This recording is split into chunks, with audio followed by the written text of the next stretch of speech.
I've got the draft pulled up and everything. This should be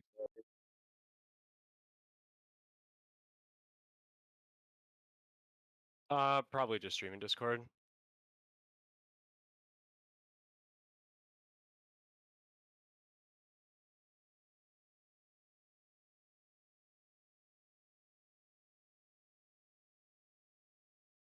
Yep.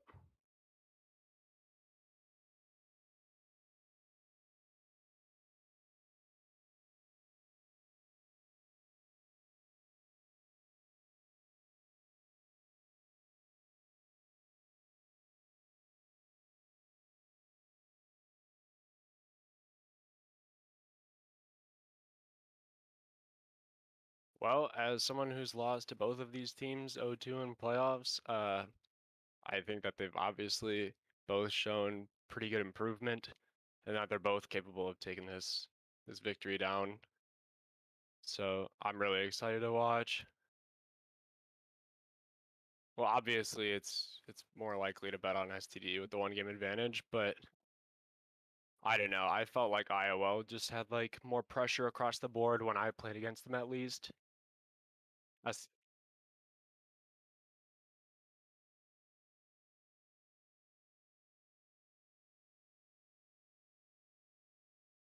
right.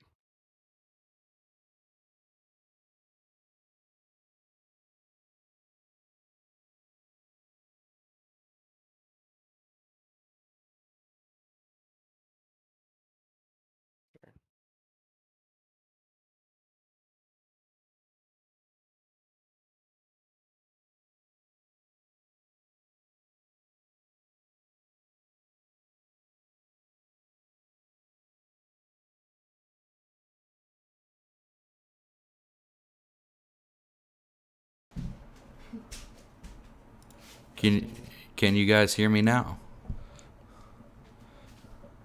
Please respond so I know. All right, cool. All right. Yeah, I think IOL SC definitely have like a stronger top side of the map in their jungle and top laner, but I think IOL all across the board just have a bit more talent, and I think it's a safer bet for me to bet on IOL. I think their bot lane will do exactly what you guys did to them. Just and bot lane canyon them. Etram and Impex are just a powerhouse duo. So Yeah. I think, They're a really solid duo. yeah, So I expect them to probably get a lead in most games. So I'm curious to see what champions they're going to prioritize in drafts. If they're I'm going to be leaning into more hyper carry type stuff, or yeah, what they're going to be looking to do. I'm actually really excited to watch the Dana and Trevor matchup. Yeah. I think they have really similar play styles in Yeah. like vision and objective controls. So hmm I'm really excited to see how that plays out as well. And obviously, both of them being the Kazakhs players in this league, I'm wondering if Iowa has any uh, strategy in leaving Kazakhs open on blue side for them to first pick, or if they're just wanting to get rid of it every single game, or if they feel greedy enough to let them have it. I highly doubt that that's the option they choose, but they've got a lot of different Yeah. avenues to go down. I highly doubt that the Kazakhs will make it through any of these drafts. You think so? Yeah, well, I think IOL will ban it simply Yeah, because I think Dana has the wider champion pool, as we've all seen throughout like the the league. Is right, she's played more like champions in the jungle than anybody else. Like right. versatility is key in that scenario, whereas Trevor likes to favor his like one of like 3 or 4 champions. You know, Right. like So let me pose a different situation then. IOL bans out 3 junglers that Trevor plays, and then they first pick Kha'Zix on blue side, essentially like 4 bans. Then, like you said, with Trevor having a smaller champion pool, like if you ban out his Diana, his Echo, his and then you Nidalee. pick the Kha'Zix, where does he go then? You know? I haven't seen him play anything else. I don't know. Yeah. Actually, he played Nocturne. I think that's the only other champion Oh besides yeah, 4 that yeah. I've seen. You're right. But He did play Nocturne 1 game against Hal, I think. right. Yeah, I believe so. So yeah, maybe he does go for the Nocturne, but Nocturne got some pretty debilitating nerfs, so he's not exactly as strong as he used to. But Right, right. yeah, I do agree, Vermilion. I think SCD will target ban Bradley out pretty, Yeah, I think so too. yeah, pretty significantly. But yeah, I'm really excited. I'm really excited to watch the series. I think it's two really good teams going against each other. I think the top side of the map will definitely favor the SCD. I think the bottom side will favor IOL. So let's see who gets the advantage and can push that into a win first. Yeah, like why are we doing like a best of 7 with the 1 game advantage? It's because the 1 game advantage in a best of 5 series was a little bit too strong for the winners bracket side. It makes losers seem impossible. So just lengthening the series out to make 1 game not as significant was the idea. But I think that's, I mean, a lot of people have voiced the discomfort with that idea, but there is really no ideal solution. So Yeah. I guess my one thing would be is that STD only had to play 2 games, whereas Iowa had to play 5 series. This will be the 5th series. right, So yeah. that'd be, I guess that'd be my one thing. But we are heading in to pick some bands here. Saw that one coming from a mile away. I think if Iowa does elect to ban Kazakhs, they're gonna do it on the 3rd ban to see if STD decides to do it instead for some reason. I highly doubt that's the case, but Yeah. oh, Nocturne ban. They might be pushing him towards his Nidalee. I bet they go ban and pick Kazakhs. I think out of all the champions that he plays, Nidalee is the most manageable one.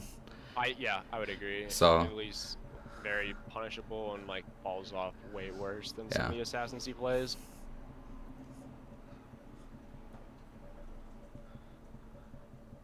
Ooh, that's a respect ban right there. That's something that just instantly gets MPEX turbo fed, and it's hard to play against Derek Blitzcrank. He's pretty good at it. So his Leona and the Zillion are both left up though. That means unless they opt into leaving open a pick for Bradley. It's kind of who do you not want in their comfort picks more? You know, Vi. Right. Yeah. I'm hearing from the audience that I am significantly quieter than you are. I'm like a third of your volume if you want to turn me up. Sure. All the way to 200%. Okay, is this any better, Chad? Let me know if I'm blasting your ears out or if this is good. And there is the Yon ban as well. The Vi was interesting. They did exactly what you said though. They first picked the Kazakhs. Yeah, that makes sense. But I did not know Trevor was putting time in on Vi. I guess the arcane buffs are just too strong. The arcane buffs.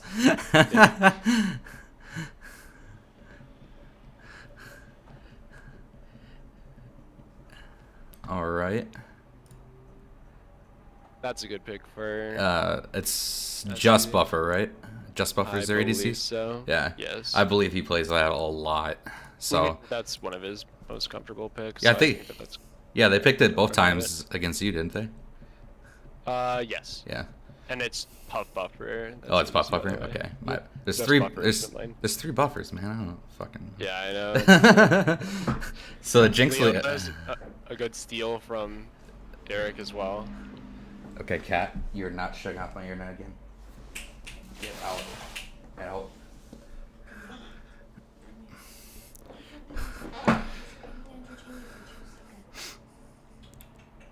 The Xayah pick. Are they going Xayah Rakan? I don't think I've ever seen Etram play Rakan. Yeah, I know that MPEX has been liking the lethality Xayah. That's been. Oh, the airy lethality. Yeah. Yeah. Yeah, Thresh I know Derek plays that. It's a really good lane counter into Leona. Yeah. Xayah is also pretty good against Leona when she has her R. She can just jump over Leona R if she's ever in peril. And I think Xayah is a really good pick into all of Trevor's champ pool, right? All he plays is assassins. So oh yeah. Just that 1.5 seconds of invulnerability is a huge huge thing. Everything except that. That's the only non-assassin he plays. The Amumu. They are going for this AoE lockdown comp. Yeah, they do have quite a thick front line already, with Yeah. Leona being, in my opinion, the tankiest support in the game, and then Amumu also very tanky, and Jinx has a lot of good AoE damage. Yeah. So A lot of the pressure is going to fall down to Etcham here with these well-timed flays. If he can get these flays down, it's going to mean a lot for the re-engage against STD. STD banning out top lane with the set Nico bans, 2 of JoJo's favorite, and it looks like IOL is going to do the same, banning out Winnie's Nasus, and then just buffers Cassiopeia. The Garen and the Yi are left open though for Winnie. Who knows what this guy's gonna pull out of his pocket? He also plays Quinn pretty well. Yeah, so. this guy's like the beacon of unpredictability. Like he just plays. Oh, yeah. He just plays on such unorthodox stuff.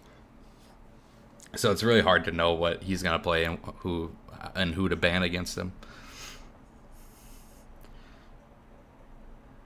The Camille is left open though. I don't think either of them play Camille. Yeah. Which is a shame. Wonder JWM will opt into the TK. Yeah, a blind pick TK is a smart move, I think. That is Bradley. Yeah, that's Bradley. And Silas. Silas top. Yeah, Amumu ulti's really good. Yeah. Ulti's also pretty fantastic. Yeah, JWM has a pretty legit Silas. So. Oh yeah. And then Bradley on the Aurelia. I think I've seen that a couple times in the league season.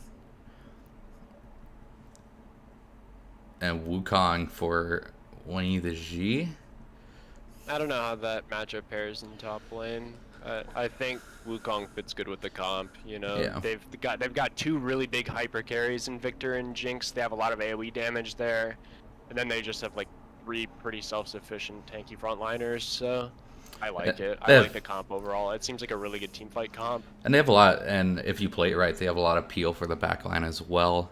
So Right, yeah. Whereas Irelia and Silas and Kha'Zix are just going to be looking to dive that backline. So I think SE is going to play the more defensive route unless they can get that huge Amumu ult to start off a fight. Yeah, I think STD's got the way better front to back 5v5 team fight comp. Oh yeah. But if there's any flanks set up for IOL, for Irelia or Kha'Zix to get like a crazy flank in the back line, I think that they're better off there. And Irelia and Silas are going to be really good in the side lanes in the mid game. And I don't think that Victor is strong enough to match Irelia at like 2 or 3 items. Or Silas, yeah. Yeah, And so I think that if they split in like a 1-3-1 kind of situation, I think that could be pretty good, especially because Xayah can hold her own in mid lane with her ult and lantern pretty well. Yeah. I think that they have really good pressure all across the map where STD has to stay together for team fights. Well, and Xayah is also one of the like heaviest scaling ADCs there is. Like she, I don't know about the lethality build and scaling, but I know like when you go crit on her, like she scales so heavily hard. Like will just melt an entire team with 1E. So right, yeah. Like you said, I also don't know how the lethality build works here. I don't think that that's even the right build to go here. Their front line is too tanky. Yeah. I feel like you're gonna need like Kraken Lord Doms, and I don't know. Like you said though, scales really well, and their team is all diving in on her, and she's actually one of the few ADCs that's okay with getting dove. Right? She has the invulnerability, and her E is just crazy if people are diving on her. So. Well, I think I don't know about the Kraken Slayer. I think the Gale Force is definitely the way to go here with the repositioning tool. That's true. Yeah. Yeah. Either way, I do agree that I think the crit build is definitely the way to go in this scenario. Yeah. I just don't play a ton of Xayah in general, so I don't know exactly what's optimal on her. But I do know for a fact that she's okay with getting dove on because her E is just crazy into people that are diving her. Well, I think Dana should play a lot more aggressive. I know she's not that aggressive of a jungler, doesn't do a lot of invades or anything like that, but when you see a Kha'Zix and Mumu matchup, you know, like the age-old tale itself is like you have to punish the Amumu, you know, like I don't know about now, like obviously it's clear. I don't even know if that's the case now. Yeah, His double bandage and stuff. If he runs Conquer, he's really strong in duels. Well, who do you think wins the 2v2 between Silas and Kha'Zix and Amumu and Wukong? I gotta say Mumu and Wukong. Uh, Wukong's really good in the skirmishing early game, yeah. but I But don't know. against the self-sufficient Silas, I don't know about that. Like, Yeah. this is gonna be a spicy game. Yeah, I'm really excited for this. I'm really excited to see what Bradley can do on that really as well, given such a massive front line in his face. So yeah, exactly. I really think that they need to play side lanes in the mid game. I think they're going to be able to find extra gold off like the side lane tier 2 towers. I think that they're going to be able to get those down before STD can even like look at those towers. So trying to find the gold advantages there to, just have more money in your pocket going into these more important like 3rd and 4th dragon type fights in the later stages of the game. yeah, I think the win conditions for both teams is pretty clear. STD want to do that team fight, that big team fight front to back team comp that they have. IOL definitely on the side lane push with the Aurelia and the Silas. Yeah. So it kind of depends on who manages it better. I think the split pushing comps are a lot harder to like execute effectively. Yeah, I agree 100%. Simply because like if you don't have the right vision, if you don't have your alteration wards constantly off CD and stuff like that, you're gonna get collapsed on. Right, yeah. And you're just gonna. It's so much easier to get picked in a side lane than it is to just like lose a team fight 5v5 with a Mumu. Like that's way easier to me. But yeah, it's like it's always the comps where it's just like just press R, just press R and you win. Those are the easiest team comps. Those are the easiest team comps to execute, and usually are the ones that win. However, IOL I think that they have a lot of advantages. I don't even know if that's the case. I feel like a lot of these champions like Irelia and Kha'Zix, like in theory, should snowball early. But I think Silas loses that matchup hard top lane. And although I think IOL's bot lane and Mpex and Etram are pretty strong personally, I don't think Xayah is that great in the early game. But I don't know. I'm just curious to see how these side lanes go, if they're going to be able to generate pressure for Kha'Zix to try to snowball the Irelia or something. See, I don't know about the top lane matchup either. I can't say I've ever really seen it, seeing as Silas isn't that big of a top laner. Right. Yeah. So I don't really know how that matchup goes. If Wukong, definitely if Wukong gets like an early Executioners, like on that, like pretty much that first buy, just getting Executioners, he pretty much will win that lane hands down. Yeah. I honestly, in my opinion, I'd like to see more of like a tankier Silas build, like kind of be that like frontline masochist where you just jump in and you take all this damage, but you're kind of disrupting the backline Right. And that's what I would like to see. I know Silas is usually like to do the whole assassin type builds, but I think going something like Everfrost into like a tankier build, like the Zonias with Abyssal Mask and stuff like that, just to like disrupt the Jinx and the Victor, is probably the better way to go in my opinion. Because you have all the damage in the world on that team. You have Kha'Zix, Xayah, and Aurelia. Like you don't really need to be that assassin. I would much rather you be that disruptor that steals the Amumu ult and keeps the backline from dealing any damage off of the front line engage. Exactly. So that's how I think Silas JWM should play this game, but we'll see what he opts into doing. From what I'm seeing, it seems like our chat seems to think that it's pretty Wukong favored, and like you said, especially after Executioner's calling. What I'm finding online is that it's pretty heavily in favor for Wukong in terms of win rate, and the lane kill rate is about even, and gold difference at 15 is about even. So it's just that Wukong generally scales better into the late game than Silas does. Yeah. Is what I would get from that. Well, if it has a higher win rate, but the lane win rate isn't as high. That's how I'm reading it. It's probably just like Wukong scales better into the mid game and late game than the Silas does. Yeah. All right, like we're saying with the Executioner's calling, I think that like mid game, Wukong is just so good in the side lane, and I don't think Silas can match him. Can you check the stream to make sure it's switched over? Yep, you're good. All right, cool. I always forget the hotkey to switch it. So I just wanted to make sure I hit the right one. Yeah, you're good. All right, cool. All right.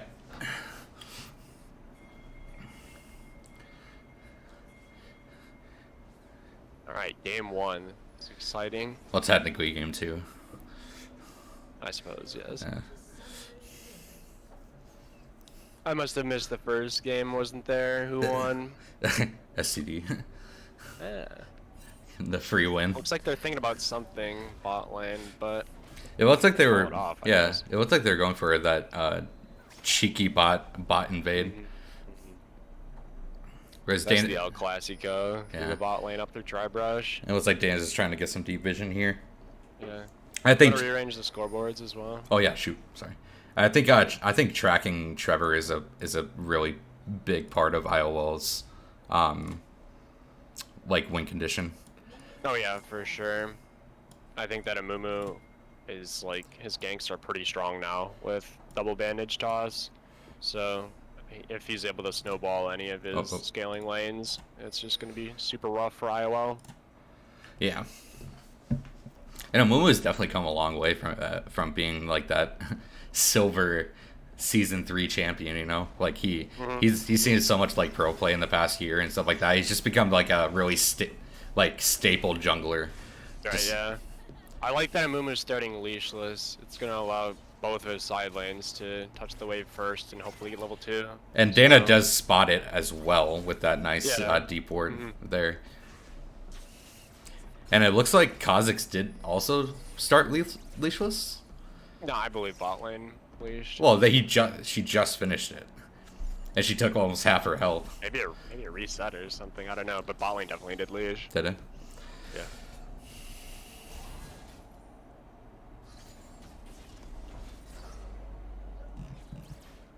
Control Shift Z.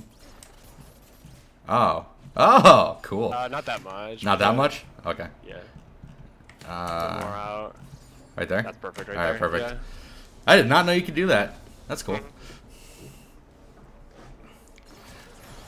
Oh, nice hook coming out of Etram. This could be first blood. No, I They think don't have ignite though. I think she already used her E as well. Once I use her E and her W runs out, pretty much all of her damage is gone. Yep. So They that definitely was a really nice hook coming out of Etram though. Yeah, for sure. Ooh. Ooh, nice stun coming from really bad side. Nicely done. I was gonna say, I think Aurelia actually does really well into that matchup.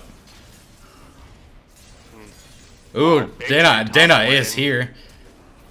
Oh, nicely done. Will JWM fall though? He will not. Woo! Woo! Wukong was looking to flash in, trade aggressively, and doesn't get anything. Comes up empty-handed. He loses ignite. Silas TP. That's really good for Silas. Then it might bail him out of this lane if it's rough. Yeah, I don't know what it is about Wukong's going ignite in lane. Yeah. But when he he just has lots of kill pressure. But What? I feel like in 5v5 you have to have TP. well, and that's what I'm saying. Like in a situation like this, it feels so bad. But they ignite it's really good into Silas. Yeah. The Executioner's calling, but And I don't know. But he did get back to lane in order to get that wave, so he will be up in CS. But Yeah. wow, nice play from GWM and Dana there. Yeah, and I agree with what Winnie the G did. Like, you know you're dead. Might as well make that aggressive play and try to trade a kill. Right, yeah. Trading first blood gold, you know, for a kill. But it feels real bad since he greeted both his sons and came up empty-handed. Yeah. Now And Dana does going, spot. like. Oh, Bradley is coming. Will he be able to get the stun off? He gets on to Victor. Good field by Victor. Yeah, very nicely Buys done. him some time so Mumu does not have to flash. That's a huge wave mid lane. I don't think that they're able to pressure her off of it or anything though. Yeah, and the healing from Aurelia's Q is pretty massive. Yeah, Ooh, for sure. the chain missed. Gets about I it. don't know if he wanted to hit the clone. He didn't mean to. Gets about an equal trade out though. Yeah. Nice poke coming down from Mpex there. Good damage coming out of JWM with a nicely placed Q. Wukong's trades are so annoying. Yeah, you really can't do anything against it. It's so instant. Yeah. Looks like Amumu is just hovering topside to make sure that Wukong gets the wave in before he resets. So. And bot lane of IOL pushing their advantage really far here. Yeah, big CS advantage already. Yeah. And it looks like Mpex will be going into that lethality build. I would assume with the man immune. And Airy, yeah. Yeah. Oh yeah, Airy.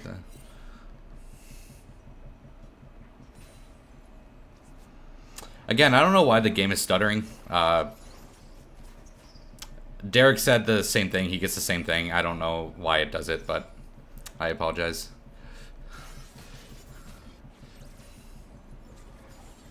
AWM is pretty extended with his wave up there. I think we're gonna see a 2v2 here soon. Uh-oh. Atreides is backing and Silas is pinched. Silas doesn't, he just eased over the wall though. Nice get out from JWM. A good harass damage coming out of Mpex there. Yeah, for sure.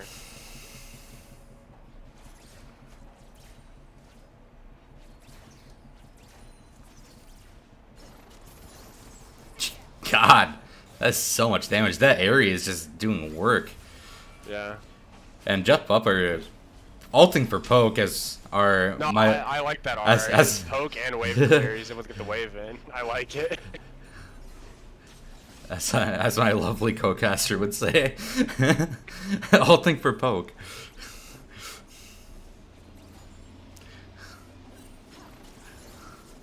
Wait, to be fair, like, level 6 Victor's ult is a pretty pointless ability. Yeah. Well, when it comes down to extended fight, it does quite a bit of damage, but...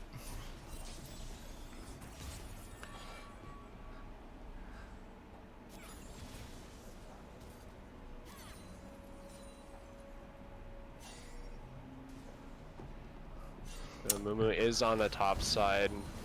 Uh-oh, we got a big trade coming out from Mumu, or Wukong. He does have the ignite up. He's gonna follow him with the E here in a second, maybe? So, no, doesn't go all the way in. I think he might have had kill pressure with ignite, but he's just playing it safe. Maybe. I think it would have been dangerous to dive the Silas with the Wukong ult. So, I think... that's true. Ooh, nice stun coming out.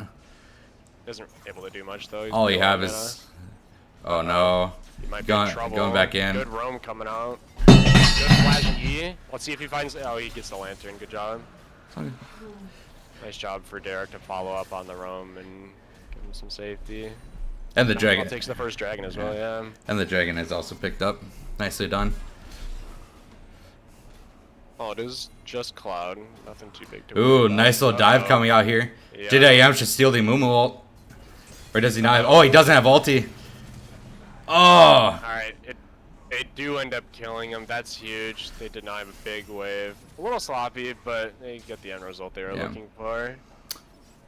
Did have to blow the Mumu flash. Yeah, yeah. Ooh, nicely done. Good root. Buffer does. And he did not have flash, and he is going to go down. Nicely done. Etrum picks up the kill, though. Flash does so much damage. Stop Buffer is not 6, so he's not going to be able to go in on this, but he will land the E probably. The Flay will come up, though. Nice hook from Etrum.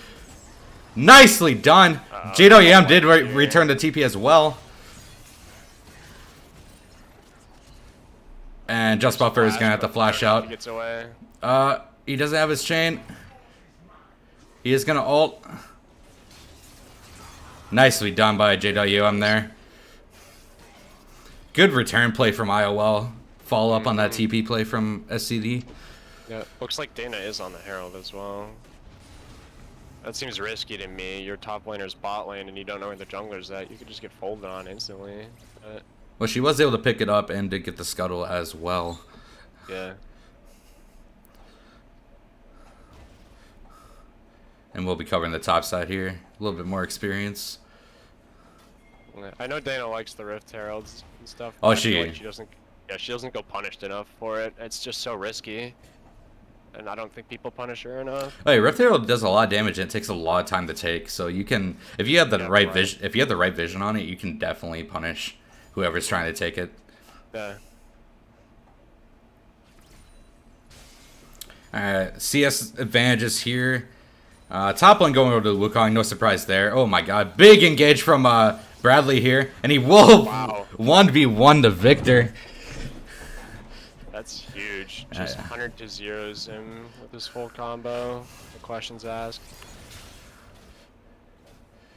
So CS advantages here. Wukong up about 17 CS, to be expected. Jungle about even, 20 CS in the mid lane for Irelia, about 20 for Xayah in the bot lane as well. So the gold lead is almost 2.4K. Wow. First tower for Bradley is going to be huge as well. He can get out on the map. I really like nice. the IOL is playing this Yeah. early game.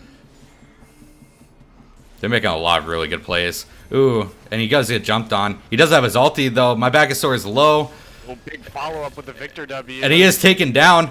And Bradley is still going. He's gonna die as Oh well. my Wow. god. Nice Leona ult though to stun him under turret. Yeah. So Leona does end up taking him down, but Bradley is. Just And so far and there is a ahead. dive coming out here as well. Seeing Leona mid, they take advantage of it. Well played. Very well played by IOL.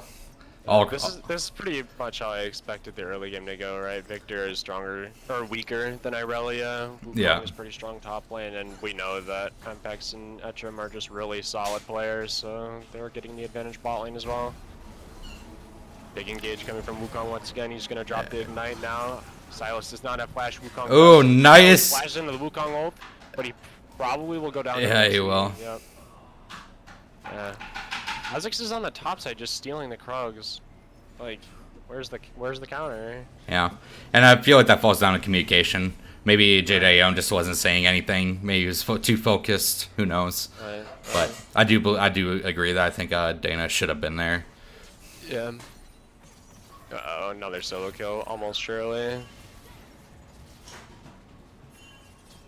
Doesn't even have his ult, Nicely just walking done. down with autos. Leona was there to try and follow up on it, but was not able to do anything. Yeah. Mpex does have the Eclipse, just like we thought. Victor saying fun matchup. Yeah. Hey, you let it through. He's gonna pick it. Just Yeah. Yeah, exactly.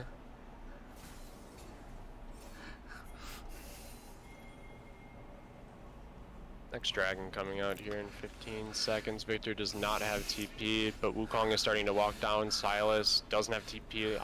Doesn't look like he's walking down yet, so it looks like STD is going to have numbers advantage at this dragon if they all get there in time. Well, Kha'Zix will be there. JDM's teleport's not up. Right, yeah. Yeah, this is. They're probably gonna have to give this one up. We are pretty ahead in gold though, so they might just be able to forfeit. Yeah, that's items, a- which is crazy. That's a 4-1 Bradley with 112 CS. Like he is. Yeah. He is quite fed.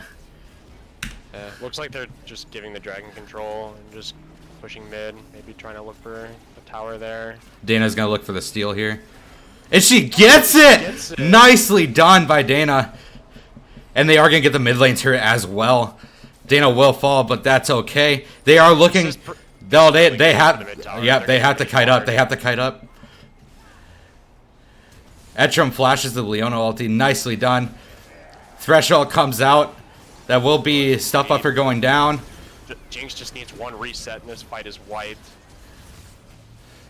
JDM finally showing up to the fight here. There we go. This is. Oh, he's gonna drop the Victor ulti. Should be able to take down the Jinx with it. Nope. Uh-oh. She's able to just walk Up out. Speed. JDM's Is getting still 10 teams alive. He does take him down. Nicely done. JDM has cooldowns, but they will be up shortly. Nicely done by JDM. But he's gonna run. He's okay with 1v2ing, but when it comes to the Wukong, he's gonna have to pass. Oh, nicely done. Nice rook coming out of Mpex as well. Wow. Yeah, a really long extended fight, and STD does end up picking up some shutdowns, but in the end, I think it's more worth for IOL. They get the dragon, they get damage on mid tower, and they traded kills pretty evenly. So Yeah. And that gold lead does extend to about 5k. which is a pretty substantial gold lead at 15 minutes in the game. Oh, for sure. And to put salt in the wound, they're just going to counter jungle him as well. Yep. I think that it's extremely well played. Very well played. Poaching enemy jungle is super important after a good play.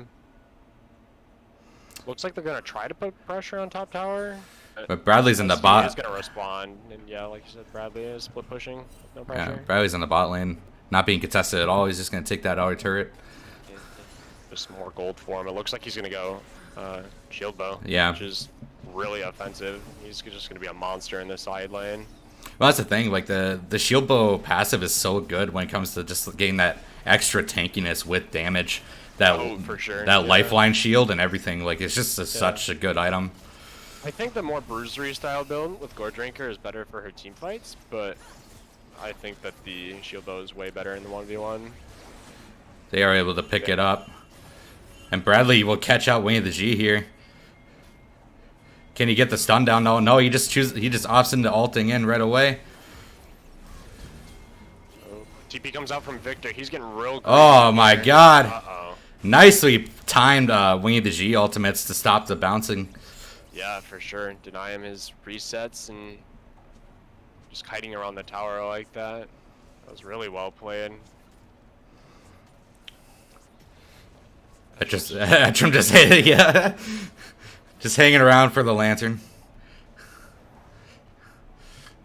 It looks like STD will retaliate with a lot of bot pressure on this outer turret as well. If they get it, it will be the first turret going down, but it looks like JDM is here to contest, and it looks like they might look for a dive here. Yeah, this could be risky. They don't have any anti-heal. And JDM has his ult up. He grabs the Wukong ulti. He's just opting into going into a 1v2. He did not know that Victor was there. It's tough. 1v3 obviously is extremely hard to pull off.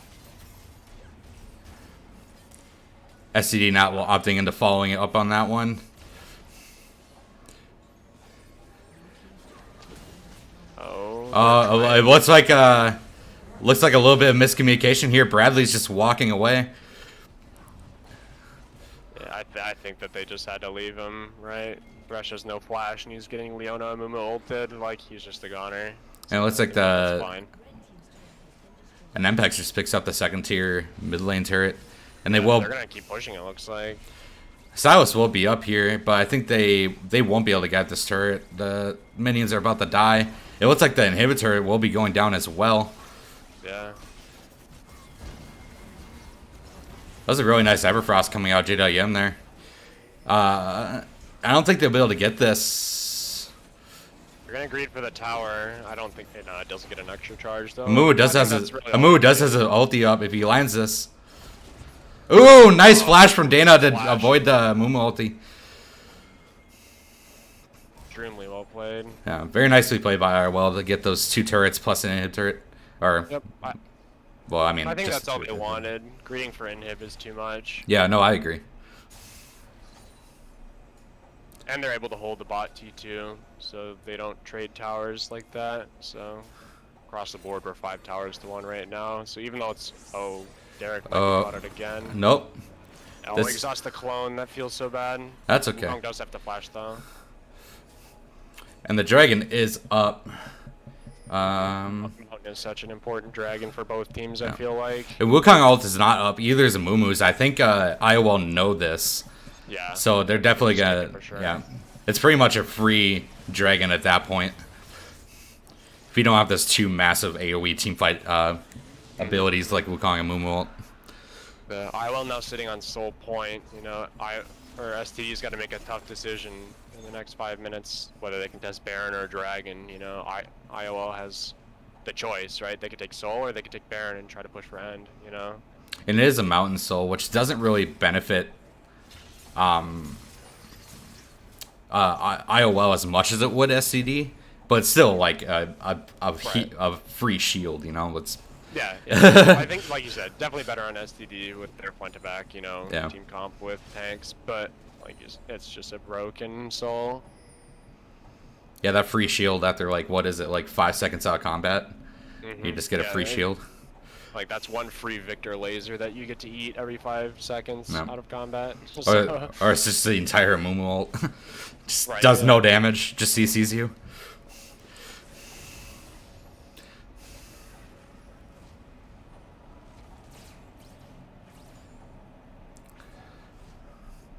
I think IOL should pressure the Baron though. Pressure that Baron. If you give up that one dragon, that's not the end of the world for their Sure. yeah. So, but game that Baron with an open inhibitor is a huge power play. So I think they should definitely focus their attentions around the Baron. Bradley is. Oh, sorry, go. Yeah, Bradley is going to pressure the bot tower. If he's going to be able to take that here, then that's just going to make the Baron even better because they have closer towers to fight for, right? They're going to be fighting for mid inhib and then bot inhibitor tower if they have Baron, so that's just going to be a really strong play. It doesn't look like there's any alteration words for the split pushers on IOL just yet. I think they should probably be picking this up here soon. Yeah, I'm a big fan of blue wards Oh, yeah. on split pushing. That's, for some reason, a hot take. It seems like people like the yellows better, but...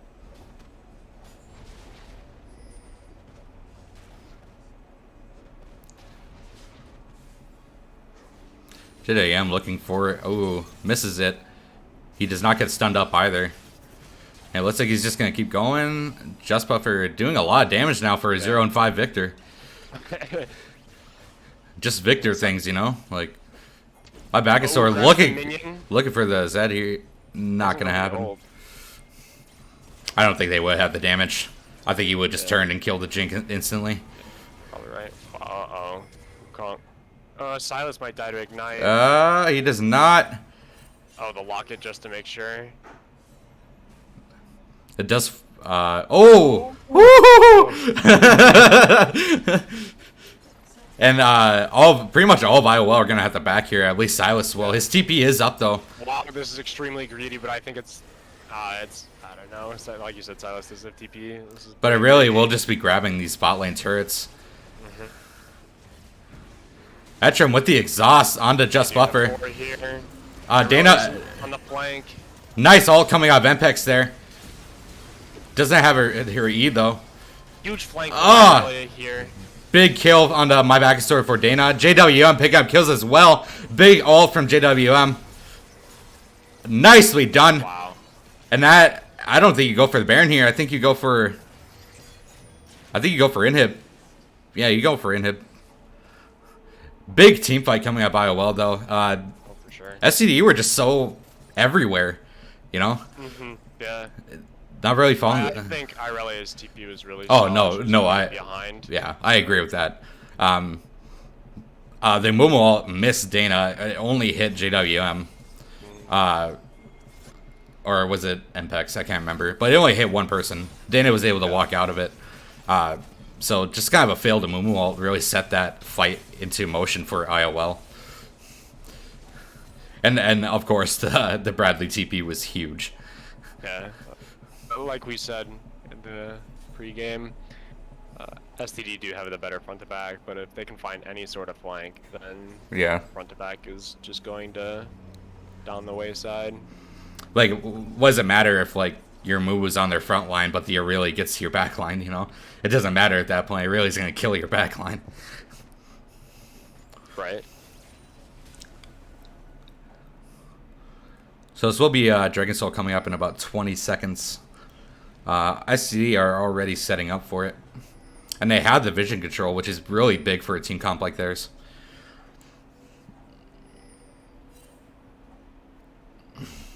Like what IOL's doing here. They're just walking over to the Baron. Yeah, and this is why I think they should have done too. They have the damage to just completely burst this thing. So I think this is definitely the right play to do. And it looks like they are gonna SCE is just gonna book it up there. But they're gonna be too late. Yeah, it's gonna be way too late. Let's see if IOL stays for the fight. I would assume they recall and spend their gold. And it doesn't look like SCE is gonna look for it either. Yeah. No, it's just gone. Nice play from IOL. Yeah. So no TPs for IOL. So the 1-3-1 that we were talking about before the game is a little more risky because they can't join the fight mid lane if it happens. So I'm curious to see whether they kind of group up for mid inhib first, or what their play is. Well, I think they Looks like do. Bradley is still wanting to side lane. Yeah, I think they do a 4-1. Put Bradley in the side wave. You have the Silas with the Everfrost for disengage if you need it. And I think that's just the way to go. Oh, they're looking for him right here. Let's see if he can 1v2. Oh, hits the double stun. Doesn't get canceled. Oh. Wow, he's just gonna go. The on Wukong. him. Yeah, the Wukong damage is huge too. That Divine Sunder is just a big item. I think that was kind of greedy of Bradley. You're a little too far pushed up with your team not in position to do anything when they punish you. Yeah, exactly. They So- didn't have pressure mid lane quite yet. He could have waited 10, 15 more seconds. But they still do have the Baron, and that is a Mumu and Wukong all down. So Right, that's the two big ultis down. Wukong's trying to bait something out here. IOL doesn't fall And for the... yeah, I really like what Mpex is doing here. Just grab it. Like, that's the two really big team fight ults are down. Just walk up and grab it. If they engage on you, just kill them. Like, I really like how IOL is playing this. Good cleanse. Yeah. Well, he didn't get stunned just to get away from it. The E. And that Kha'Zix poke, you could see on the health bars, was doing work. She did evolve that W instead of opting in for the E. Did she evolve E? I don't think so, no. Looks like QW Nope, she didn't, so yeah. far. Yeah, I know she really likes Q evolve for melting objectives. Yeah. That's Big- the main importance for it. Yeah. I think. And for the pick, you know. You just jump on someone hard to zero them. But I mean, yeah, I feel like you only need one Q to do that, right? It doesn't do any Yeah. extra damage by evolving it, it's just lower cooldown. well, it puts it down to a 0.5 second cooldown. Oh, nice pickup from IOL. Big pick. Really good hook. Yeah. Catches Victor with his flash up. Yeah. unfortunately. I think the JWM chain held him there so that the Vermilion hook could hit. Not Vermilion. When I think of Thresh, I think of Vermilion. I don't know why. So that the Etrim hook could hit him.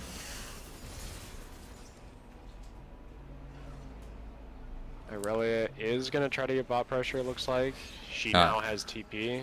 Doesn't have Baron buff, though, unfortunately. Ooh, a big hook And coming one out on the big back hook. door. The Evfrost does not land, though. That would have been a... They can't really commit to him, though. He has flash and ulti up, and he's too tanky to just one shot. And it looks like this is a free turret for Irelia as well. I think she can just take this and fight him. I would have just kept hitting the turret.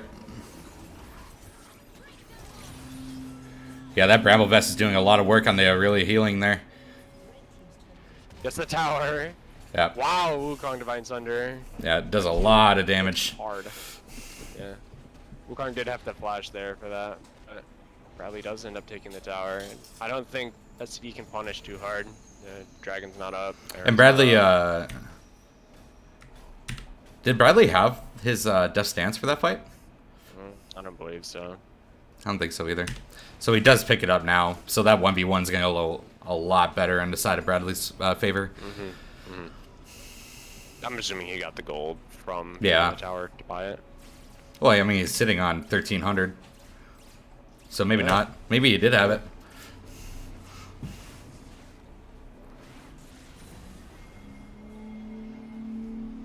Alright, speaking of items, let's look at those real quick. We got the Everfrost and the Zonia's completed for Silas, and it looks like he is going into that Cosmic Drive for his third item. Yeah, that is pretty good on Silas. Cosmic Drive is a huge item. 40 ability hits, that's fucking insane. Yeah, And we got the Eclipse and the Yumu. It's pretty standard on the Kha'Zix. She did opt in for the Eclipse over the Duskblade, though, which I think is the right move. yeah. Our team is way too tanky to go Duskblade. Yeah. And we got the... Wow, a lot of damage. Good poke. Yeah. And we got the Shield Bow with the Blade of the Rune King and the Death Stance on the Aurelia. Silas dodges the Leona ult. Ooh, They can't my find god. the pick on Victor. Etrim is still alive, though. Nice ult coming out from Mpex there. And that will be... so well here. Nicely done. Dana picks up a kill on the Silas Victor. ult. Oh, nice flash from Mpex. Huge. Yeah. That might just be the game. TV mid and Yeah. It looks like they are opting in. A couple are getting solo while the rest are looking to just shove mid. I don't know. I think Silas could have just TP'd. Oh, I The agree. whole team could have just ran. It looks like they're dragging this out. I don't know why. Yeah, I don't know. I don't know if they can end now. I definitely think they should have. Oh yeah. They're just playing slower. You know, don't want to take that risk in the first game already. They just think that securing the soul and getting pressure on the towers, slower, safer move. I mean, Yeah. I agree. They're 10k up now, but And I've always been a avid fan of like play it slow, take the small victories. Eventually, it'll lead into a bigger victory. But now they're opting into it, which kind of confuses me. yeah, I think they should definitely just force fight at Baron now, being 10k up. And with that Inhib up. with that mountain soul as well. Yep. And Trevor, my backstory just hasn't been able to land a solid Amumu at this game. Yeah.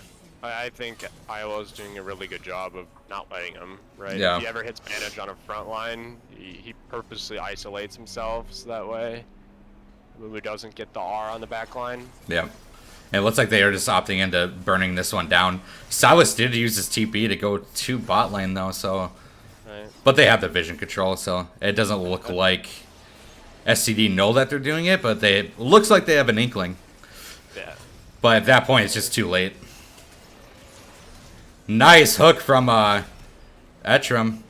He is all by himself. Lantern over now. Oh, they really all hit the clone. But JWM does get the solo kill in the top lane. My back is sore. Looking for the pick onto Bradley here. Nicely done. Oh, big ult set up coming from Apex. Oh, wow. And this will just be game 1 going, or game 2 going over to IOL. Yep. Huge play. 1 game advantage means nothing now. We're on a level playing field. We're Yeah. basically just playing a best of 5 now. Kind of feels bad that you had to try so hard and now you're just, now you're level. Right. You know? We're starting our best of 5. Yeah. But really nicely played by IOL this entire game. 15k gold lead. This game was pretty much in their pocket the entire time. Dane's in chat pointing out Kha'Zix just deleting Jinx in that fight. Yeah, I saw it. That was brutal.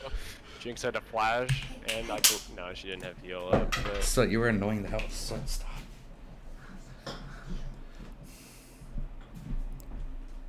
yeah, really solid first showing here from IOL. I think that their draft strategy with taking the Kha'Zix on the first pick and banning Trevor That's super smart. That's exactly how you called it.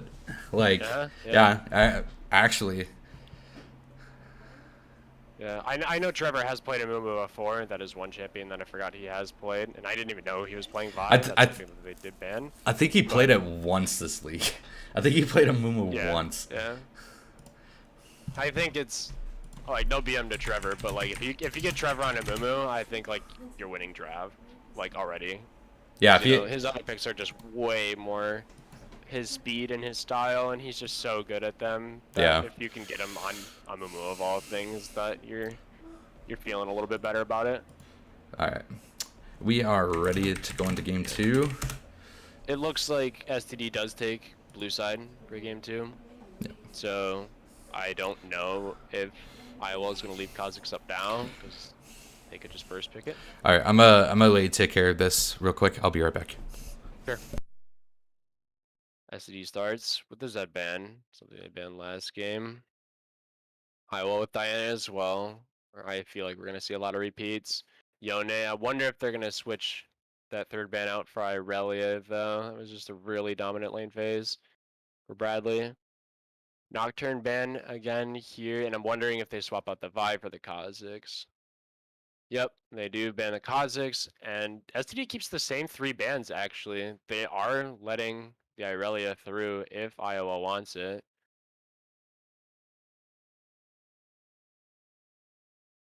I feel like if you have a counter for it, it's definitely fine with leaving it open, but I don't know. Just Buffer was not having a good time, it seemed like. First pick Vi, so Trevor obviously is putting some time onto it and thinks it's good enough to first pick. So there's definitely some stuff going on that I am unaware of. Let's see how IOL responds. I think Zai is such a good response into Vi. Makes Vi's ult meaningless. Like, Vi's ult is one of the best pick abilities in the game, but Zai has a way to avoid it, so it's a really solid pickup, I think. Did super well last game as well. Had some pretty huge ult E's that did so much damage. You know, I thought that he had to go the crit build to do damage to tanks, but boy was I wrong. Let's see if they're going to pick their support to pair with it here, if they're going to counter pick a jungler, or what they're going to look for here. Okay, they're going to grab Dana Warwick. That's probably okay, and Navi.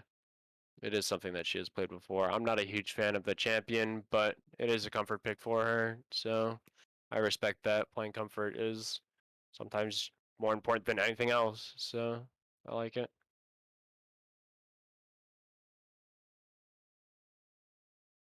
STD is going to grab Jinx again.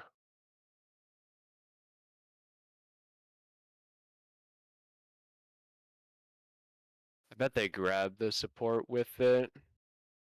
Nami, okay, Nami is pretty good lately, has received a lot of showings at Worlds and in solo queue, primarily with Lucian, but I'd assume it worked perfectly fine with Jinx as well. I bet IOL responds with support here, if I had to guess, but I'm not sure. Yep, so they're gonna go for the Thresh again. That is one of Derek's comfort picks. It's going to be good in lane into Jinx and Nami, I think. I don't think he gets punished too hard by the range advantage that STD has, but definitely has that pick potential. IOL is going to ban the Nasus again, something that Winnie is pretty dang good at, and is not willing to pick it in first phase, however.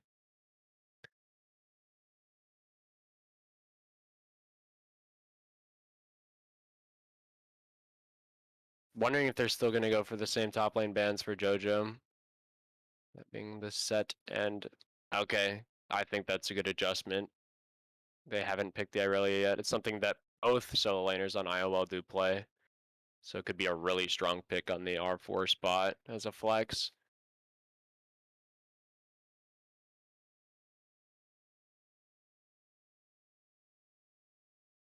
Wondering if they ban Cassiopeia again here. But maybe not. I think Cassiopeia is good into Irelia, but since they can't play Irelia, they're not concerned about it. Yeah, so they're going to ban Wukong instead. I think they're fine with them having Cassiopeia if they're not wanting to play Irelia. Because Bradley does have a few mages in his pool that he is liked to play in Beer League previously. Some people aren't real big fans of his mages, like Trevor himself, but I think that his mages are just fine. Nico ban instead of the set, so STD does think that his Nico is better than this set, or at least more worthy of a ban here. Akali is something that he's been picking up a lot recently, has received a few buffs. That also is a flex between JoJo and Bradley, so... Alright, I'm back. Ooh, Akali! Yup, that's a flex. JoJo and Bradley play it, so they can take it to either lane that they see here now and then counterpick the other one. I really like that. Malzahar is really good into Akali though, you know, she moves around a lot, so just being able to lock her down. Well, looking at SC's team, they have a lot of lockdown. Yeah, they do. Yeah. So Akali is going to have a little bit of a tough time, I feel like. So it is kind of a weird pick, but I think both members of IOL just think it's super strong and are willing to take that risk anyway. I would assume that is Bradley. I really like seeing. JoJo has been playing it a lot in solo queue. Oh really? So, yep. Oh, Tristana mid. I know. I like that. I know you were complaining about Akali top Oh the other night. I like the Zaya picked again. That's very nice. So the same bot lane for IOL. They're opting into the Warwick pick. I think Zaya is also just really good in Navi. No. And JWM on a signature champion set. Let's see if he locks it in. So I don't think Set is gonna have fun into Malzahar. I feel like he's just gonna get pushed in, can't do a whole lot. I think he might be fine in Tristana though. Tristana cannot all in set, otherwise she's gonna get face breakered. But she does So have that. She does have that poke though. her poke is not that crazy. She has pretty low range. I guess. I guess Set can pretty much, like cancel out the explosion.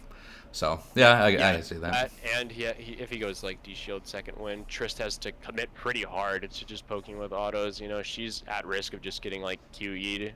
So Yeah. she doesn't have a lot of threat on set early. So I think that they're wanting to probably take set into Tristana, but that's going to be rough for Akali then, because Malzahar is what I thought counter the Akali. I think the Set pick was not the greatest pick for the lane, but going into the mid game team fights, definitely a really good pick. Just get that Vi off of whoever she's trying to ulti down, and just toss her right back into the enemy team, and that'd be a huge setup for Set as well. Like Vi, pretty much the one front line that SD have that Set would probably want to ult is practically delivering herself to you. So it's like, although I agree that the Set versus Vi interaction is pretty good, I feel like Set thrives more when there's more like melee frontliners for him to punch, and I feel like he's gonna have a really hard time getting kited out by both Jinx and with Nami wave, and they're running double AD carry, right? Set does not like AD carries, right? I don't know. I think if Set can do his job, get his ulti off on Vi into the backline of STD and just get that nice combo facebreaker off, I think Akali and Xayah can clean up the rest. I think that will pretty much fall on where. Yeah, I also agree. I think Nami's a really good pick into the IOL team comp. Destroyer knows what's up. Yeah, but I think that's sure I think that's pretty much all Set's gonna be able to do. Right. Yeah. But if he can, like I said, if he can get that ult on Vi into the backline of SCD, get that facebreaker, get that haymaker damage off, that's a lot of damage going through. Right. And then I think if he plays Set exclusively looking for that one interaction, it's good. But, that's kind of like the only reason I could see him picking that into this team comp. Exactly. So that's why I think. Outside of that, I don't think it does a whole lot. Like, it doesn't beat any of the champions in side lane, and it's gonna struggle in team fights if he tries to go for flanks and stuff like that. And I know that's something that JoJo does do on this set. Look for the flanks to pull Squishy forward instead of frontliner backwards. Yeah, I'm honestly kind of surprised they didn't opt into the TK here. I think TK would have been a really good pick into SV's team comp. You could you can use your ult defensively, pretty much eat whoever Vi and Malzahar are trying to lock down. Yeah, that's true. And then he can also disrupt the Malzahar ult. He can dive into the backline, disrupt the Jinx, disrupt the Tristana. I think he would have been a really solid pick on R4. He's a really good blind pick, so even though they don't see the solo laners yet, he's a blind pick, but is already pretty good into the Vi, like you said. So, I think, but then again, like, when it comes down to the league, it's pretty much just, like, comfort picks, you know? If you can get what you're That's what I said with the Warwick. I'm not really a fan of the champion in general, but it is something that Dana plays, has had success before, so I have no problem with her specifically repeatedly picking it. I think Fiddlesticks would have been a really good pick here as well. Because I know she plays that. Yeah. Or Fiddlesticks is a fantastic champion almost every single game. Just absolutely busted. If you get an alt off, you win. Like, that's just what it is. It's one of the few like game-changing like 1v5 ultis. Right? Yeah. Like there's high impact ultis, and then there's Fiddlesticks ulti. It's just on a whole nother level. Yeah, but I knew that Akali was gonna be on Bradley. When I think of like heavily mechanical champions, and when it comes to the league, I think of Bradley. Oh, for sure. His chip pool is almost entirely that. Yeah, just no, it's not, Spencer. No, it's not. I if I don't see Bradley on something that can make the plays, like, I don't think he's trying that hard. You know, like Aurelia, like Yone, Yasuo, Zed, like those big. Those are all his signatures for sure. Those big mechanically like aptitude champions. But But I think going into this, I think both team comps are fairly good. Uh, IOL, I believe, have the better team fight. Um, picking Zaya after you see the Vi is absolutely a huge pick. Like if you're gonna, I agree. yeah, if you're gonna pick Vi, like you have to ban those ADCs that that can get out of it, or Yeah, just completely exactly. disrupt it, you know? Yeah. Because if she ults you and then at the last second she ults, you're just sitting there like a duck. Like you're just like there, not doing anything. And then you're pretty much just setting you and your entire team up in position for a huge Zaya E. So I don't, if you're gonna pick at the Vi, I'm surprised that they didn't ban Zaya, especially after last game. I know that we keep pointing out these really good interactions that IOL has against Vi ulti, right? Zaya ulti, Set ulti, but I don't know. I feel like the double 80 carry comp with Malzahar to peel and with Nami wave, like the Warwick and the Set are gonna have a real hard time getting in. And Akali does have like really good mobility and stuff like that, but if she gets caught by Malzahar, she's gonna get melted by the double ADC. Well, that's kind of. I think STD has a lot of potential for team fights. But it goes back to like what I was talking about last game is like which comp is like easier to execute. I think IOL's is a lot easier simply because they literally just have to click a few buttons and they disrupt the entire team, you know? Yep. So I think, hold on, we're gonna switch this over and then we're gonna pull, shoot. I know. I want to pull up this. There we go. I want to be able to read the chat while the game's going. Oh, gotcha. But yeah, I think IOL's team comp is just a lot easier to execute. They have so much disrupt. They have so many ways to interrupt the Malzahar ult, so that Bradley isn't like. And all Bradley has to do is build a Zonias. Like, and that's the thing is like when your entire team comp is so easily deflected by like a single item, even it makes it not that valuable. Yeah. So I don't know. I think I understand what you're saying, but on some accounts, I respectfully disagree with you. Yeah, that's fair. There are lots of good interactions that IOL has in team fights that is just gonna make it like super easy to completely shut down the Vi and just do a lot more damage with the Zaya RE combo. And another thing is like if you look at the both sides, like yeah, the double ADC comp is really good at just continuously dishing out the damage. But between the two front lines or the three front lines of IOL in Set, Warwick, and Thresh, that is so much CC, so much disruption, like, and that's why I think like IOL definitely won this draft.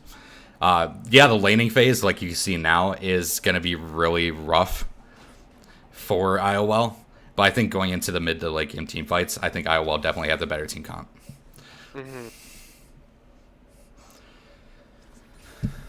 Malzahar has unsealed spellbook. That's something that he's done a lot when he plays the Malzahar, and I think that's extremely interesting. I think that's a really underrated keystone. The fact that you can just like pretty much just choose the summoner you want based on the situation is huge. I think it's just hard to use. Yeah. To play around as like a team for sure. I think it's hard to I think it's hard to like. It takes a lot of practice to know what summoner you should be choosing and when to use it. Like exactly what to do with it when you have the opportunity to swap. Yeah.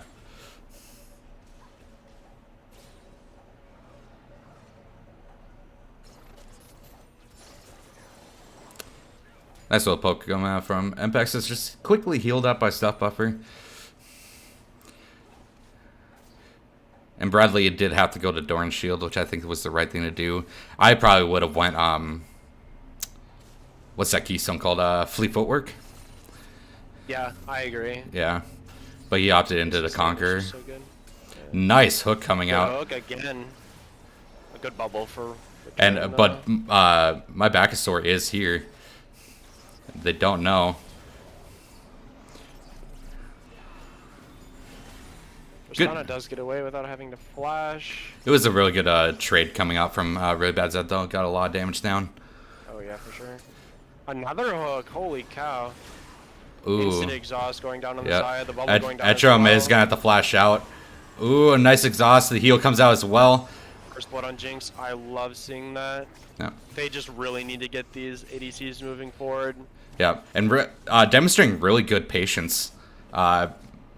My Backusaur spent a lot of time in that bush. I mean, he took his 3 camps to get level 3, and then he's just doing what Vi does, you know, just being such a nuisance. But Akali Shroud negates the all-in threat from Tristana, but I feel like Tristana's cooldowns is lower than that, so there is a window that Bradley does have to play a little safer. I don't think your W has a lower cooldown. I think your W is about the same, but if obviously you can reset the W, so. But then you just threw all your damage out. And both junglers are 2v2 mid lane, yeah. nicely done. Nicely done. Waiting for the Dana Fear to come out. Yeah, Kali waits for the stun or the fear and waits out the bomb duration before she goes back in. I honestly thought the E duration was gonna run out. Yeah, but that's what I thought. I thought it was super smart playing it slow. Yeah. But very nicely played by IOL. looks like Bradley is gonna set up a freeze maybe and then recall TP. Yep. Which I think is the right thing to do. Tristana has probably one of the strongest wave pushing kits, though, so it doesn't really mean much unless you want to tank a bunch of minion aggro. It is going to deny Tristana a few creeps, though, while she's walking back to lane. It looks like they're not even at TP back. Bradley's opting into saving his TP. Yeah, that's good. And this top lane matchup isn't going that bad for JWM either. Yeah, Set's extremely durable, right? His passive, and he's got D-shield as well, so... Well, his passive shield. His passive only works if he hits someone. So it doesn't work against the poke. I thought it was just passive regeneration. I'm pretty sure you have to deal damage. Pretty sure. Oh, no, you're right. It is passive regeneration. Yeah, he just gets Garen passive for each 5%. I'm pretty sure it used to be when he's in combat. He gets like a bunch. Maybe. Yeah. But Set's just way too durable for Malzahar's early game damage. And First Dragon does go. Yeah. First Dragon does go over to. Really Bad Zed is level 6 here though. And it looks like he's not gonna go in. Oh no, he is. Nicely timed W by Just Buffer though. Yeah. Could have been fatal if Tristana jumps too early on accident. Yeah. Well, my one thing is I think you should have went in earlier. Like as soon as he landed that E, I would have went in on Akali. Because then if he W's away, like you still have your ulti. Yeah. Maybe he was just waiting for cooldowns or something. His Q was down. Who knows? He did opt into Sorcerer Shoes early though. I think this is really smart by JWM. Just insta-shoving the waves. Knowing that he's just going to get poked down if he tries to just last hit. So I think that's really smart by JWM. I think he's also just... Like, there is quite a bit of action going on the bot side right now, it looks like. So he's just trying to keep, like, the minion waves dead so that way he can TP whenever he's ready.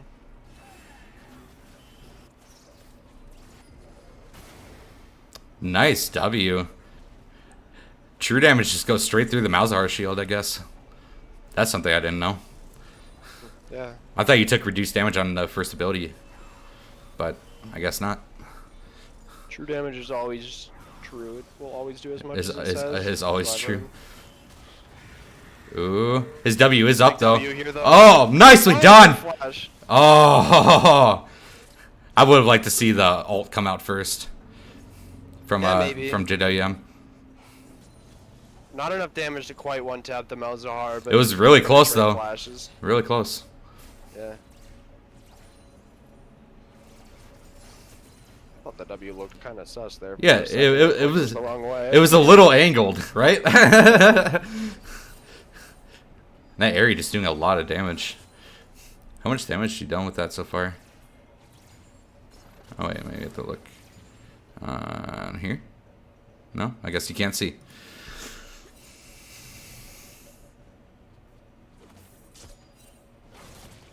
You should do the Control Shift Z zoom a little. Oh bit yeah, again. sorry. You're good. There we go. Perfect.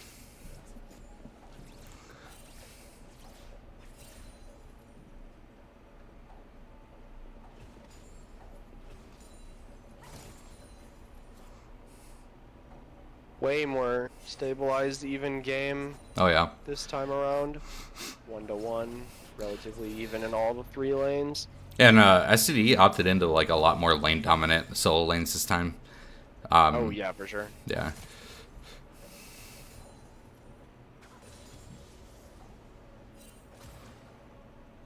Yeah, Victor is just, I feel like he's just too weak right now. Yeah, he definitely needs some buffs. Yeah. Especially against Bradley's champ pool. He's just so strong at punishing weak early games.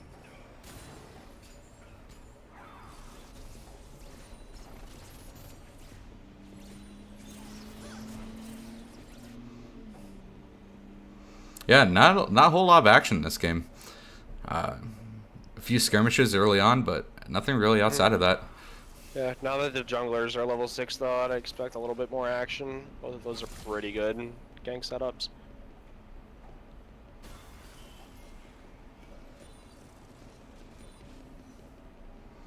I think I would like to see Warwick just run down bot lane with a lantern from Thresh. With that fear, yeah.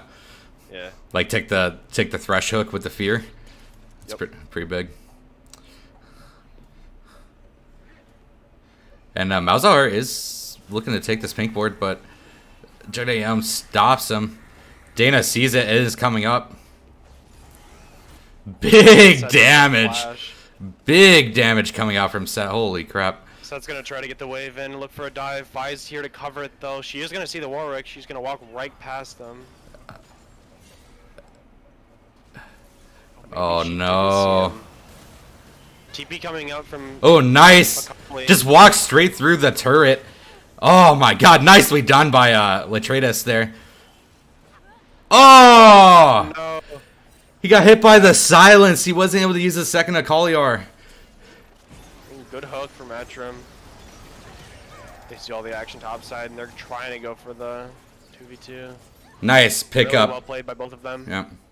It was a really nice exhaust coming out of Nami there, but the CC was too much. Looks like she did flash into a Thresh wall, which is all unfortunate, but still really well played from IOL. And a slight gold lead of about 1.3k over the side of IOL. Little unfortunate for Bradley, TPing top, not getting anything, and letting Tristana get a free push mid.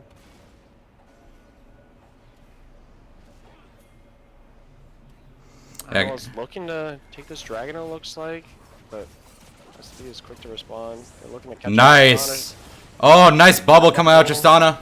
Nice fear from Dana as well. The hook comes out on my Backusaur, and he will be falling down. Big play from IOL, and this dragon will be going over to them as well, I would assume. Yeah. Jinx ult is down, so they don't really have anything to deal with, unless some miracle W or something. Malz does get time on tower here. Looks like he's gonna get 2 plates. Yep.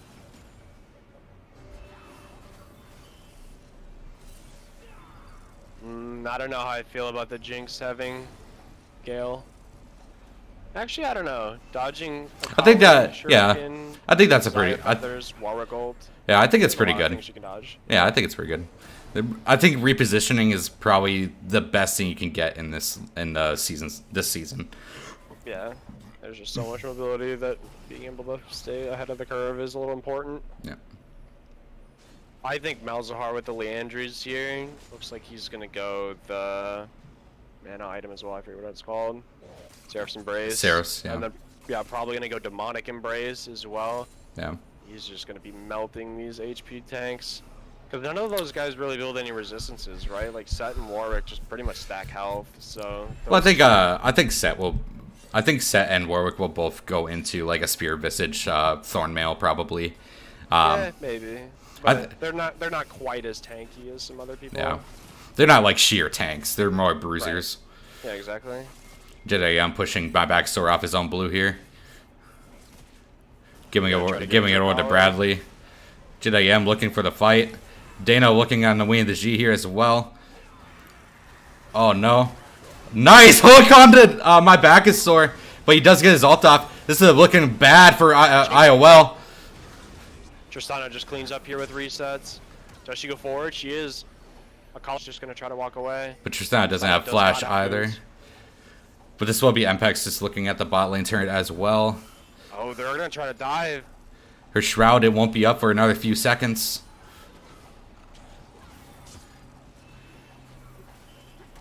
Oh, bid pickup! Turns into a 1-for-1. Yeah. Wing of the G picking up 3 kills though. Right call. Yeah. I think Kali will this will probably be a proto belt coming out for Kali, I would assume. I think Magic Penetration is just way too good. Yeah. JWM, what are you doing here, bud? It looks like he's just gonna. Wing of the G is here too, though. Dana is here as well. Wow, huge W. A pickup onto what? Puff Buffer, not Stuff Buffer. Ow. Nicely done by JDM. Just pretty much 1v3ing, picking up a kill, almost a second one. Yeah, very close. This Mal's is getting huge though. How much is he going back with right now? 1,500. So you'll probably pick up that needlessly large. Nope. Looks like he's just building demonic now. Yeah. Looks like. Looks like he's just gonna go for the double burn, just sit on the mana from the tier. Yep. Yeah, the different way. Yeah. I think demonic is such a high value item this game. He just wants to get it as soon as possible. Yeah. And these guys are playing really well against the team comp that STD have set up here. Vi is pretty much just getting bursted down before after she all-ins. And yeah. But that was a really nice rotation coming out of STD to pick up that what was it? 3-for-1? Yeah. 3-for-2. Yeah, I think this game is going pretty much as expected, right? Like we pointed out all those Vi counters, and Iowa is doing a really good job of shutting her down, but this Mal's and the AD carries are starting to get a Oh, looks like Dana is just she ults out, but not before the Vi hits, and they do blow 3 ultis to take down this Warwick. Yeah, I don't know if the Nami wave was necessary, but Really bad Zed looking for the kill here on the Just Buffer. And looks like he's going to flash ulti and get it. Oh, he misses, but he still picks it up. Yeah. Nice solo kill coming out of Really Bad Zed there. You just, I don't know, I don't think you can show on side waves if you don't know where Kali is. And Kali has that, has 4 kills, 2 deaths, has that proto belt. She's becoming a monster now. This is about the point in the game where Kali becomes a huge threat. Yeah. That is a pretty signature Bradley play, to wait in the side lane brushes for someone to try to step up and take the wave, instead of just full clearing it right away, just kind of letting it sit there for a second. And quite a bit. The QSS coming out of GWM here. I think that's a pretty good buy. I think they should oh, nice flay coming out of Etcherim. Go to hook. And no. JWM was right there, but we the G is on the side lane as well. Looks like we might have a 5v5 here for this dragon. This is where shit gets interesting. They do drop the Herald to force this mid lane though, and it looks like they're just gonna give up this dragon. At least the river prio for now. JWM uses his ulti. I mean, not his ulti, his W. They're gonna have to funnel through. Nami. Let's see what happens here. Big ulti coming out of Warwick. Oh, the Set ultimate takes it. Really nicely done. Huge Xayah ultimate. Doesn't get her E off, though. 2 for 0 right now for the side of IOL. And it looks like Bradley's looking for more. And he will pick it up. Nicely done by IOL. 5 for 0. Big set ultimate to get that dragon on top of it as well. Yup. Yeah. Huge. About as good as you can hope for if you're IOL. Yeah, huge play coming out of IOL.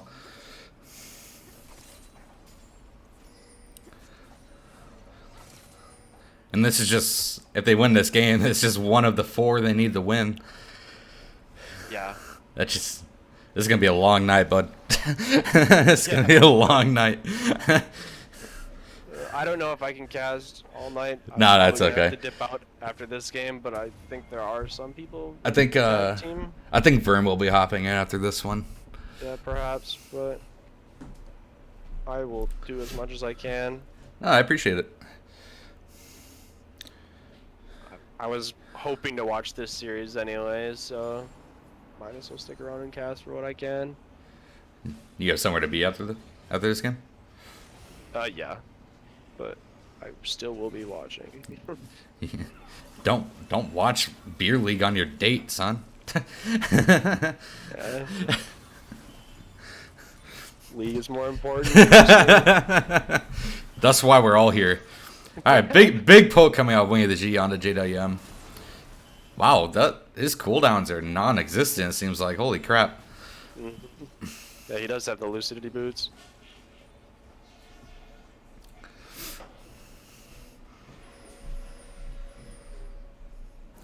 All right, looking at the items here. Oh, Malzahar opted into the Rylai's, which I think is an okay buy. He's been landing these multiple man Qs, getting those getting those big silences off. So I think that's an okay buy. The burn is just so good with Rylai's as well. It's super debilitating if you're a juggernaut like Set or Warwick. Yeah, look at that damage. Yeah, we're gonna look for the dive though. They are a 3v1 right now. Oh, the JWMW misses. He will fall, but that will be Wingy the G going down as well. So 1 for 1. I would call that probably a failed dive, unless they can get this turret. MPEX is about to be collapsed on here.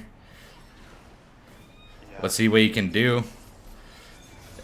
That is a pretty big shot. Big! He's going to be able to secure it. He did have his ultimate, but... Definitely a good response from STD, but I would call that a failed dive as well. I mean, they just don't get the kill cleanly and are not able to get out in time. Don't get the tower.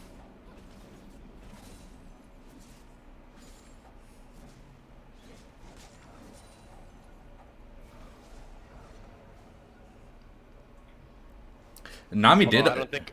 What's up? Go ahead. No, Nami did opt into the Imperial Mandate as well.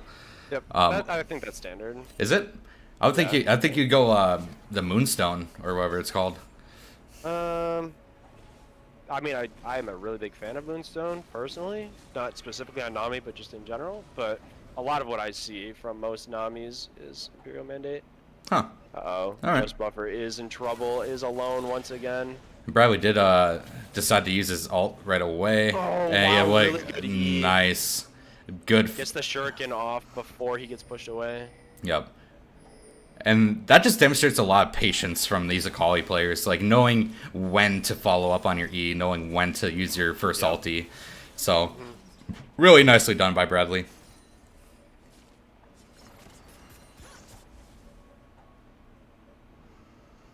And Bradley does have his Zonias now too, which is a pretty big item going into the STD team comp. So Tristana doesn't even have Mythic yet. That's so sad. Yeah, he got punished. He got punished pretty hard in the early game. Yeah, he did.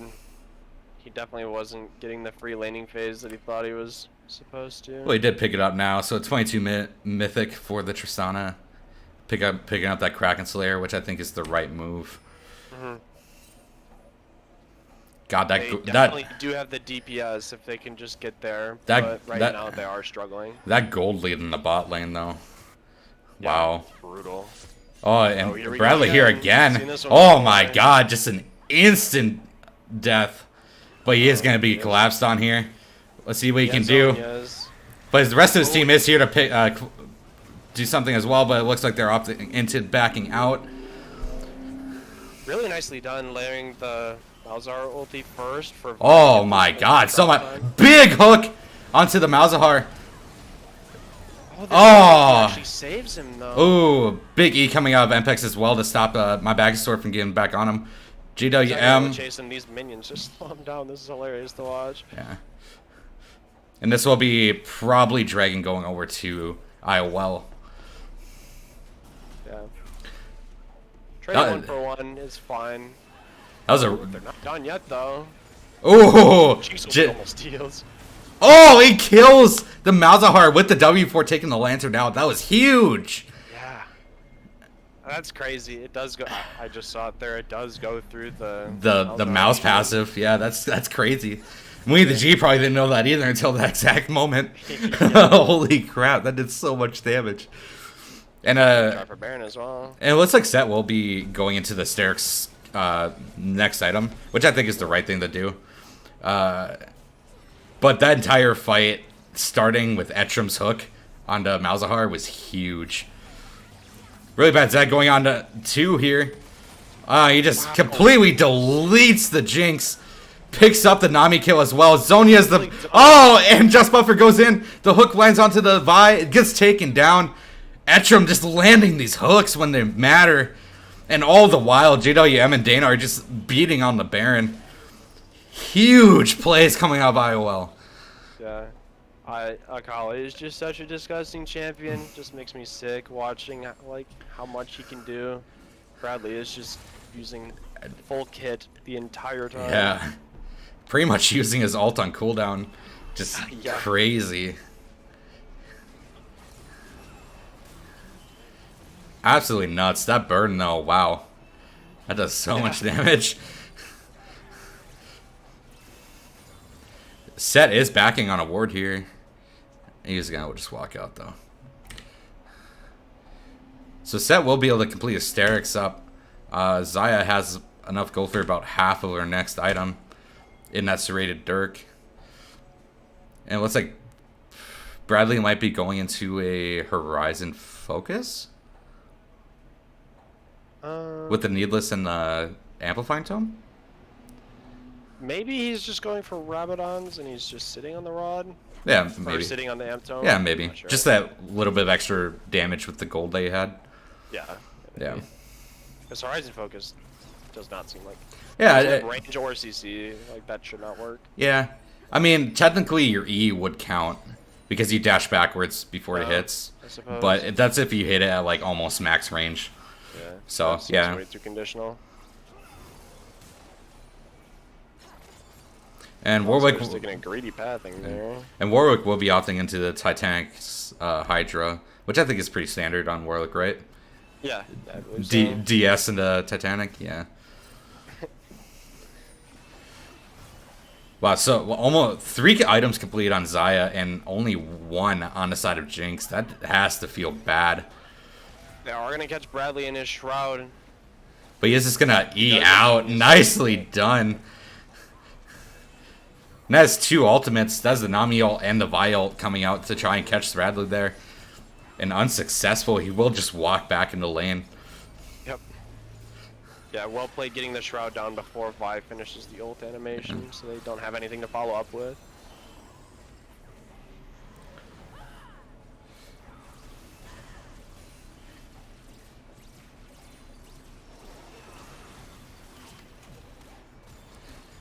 And Puff Puffer just doing his best to clear these minions, but it's not doing so much damage with only 1 completed item. Ollie with another 600 gold thrown into her pocket. Oh my god. He's already in one-shot territory. Like this Xayah and Akali are just looking scary right now. Oh yeah. Just super scary. Look at that, just 1 Q. I'm like, what is that? Yeah. That's man immune lethality damage right there. That's crazy. That's her like weak ability, and that's doing that much damage. That's insane. IOL's buying all the items in the world, and STD's just trying to buy time. It looks like Xayah has Just enough. don't have enough. Xayah has enough to complete her. Yep. Edge of Night coming out.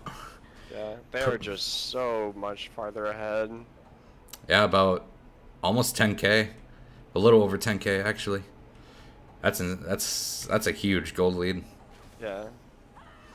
They're gonna try for Infernal Soul here as well. This one's looking real grim for STD. And pretty much the entirety of the gold lead is in the bot and mid lane. All the other lanes and the top lane and the jungle are pretty even. Yeah.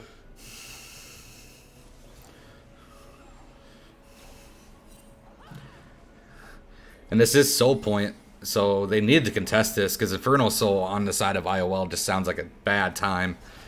So they really do need to contest this. They can't just hand this one over for free. And they're just gonna leash it. No, it will go over to IOL's side. They were trying to pull them back, so they had to walk into the Vi. And Bradley's looking on the side here, looking to get a flank. Yep. And no one really opting in that heavily. I think that this is all you can hope for STD is to try to flip this dragon. And Zayad might just eat this with... Yep, and... Oh, nope, Trevor steals it. Big pickup onto Warwick, too. And Bradley just wasn't there. They need him there. Big facebreaker coming out set. And Mpex will just take down Trevor. Really nice kiting from Mpex. And Bradley is still alive, but that was a really big dragon pickup by burns, right? my bag of sword. No. Yeah, really big dragon pickup though. Kind of stalls the game out a little bit longer. It was a 2 for 3, but the dragon makes it worth it. Buys them 5 more minutes, you know. Yeah, because trying to get as much as they can. Yeah, I'm looking at like IOL's team. This is not the team you want Infernal Soul on. That extra burst from the Xayah Akali is not something you want. So I mean, the Xayah poke that she's throwing out with the Qs is just going to be even more annoying. Yeah. Then. And on top of that, they already have 2 Infernal Dragons. Yeah. So that's just a lot of damage coming out of IOL.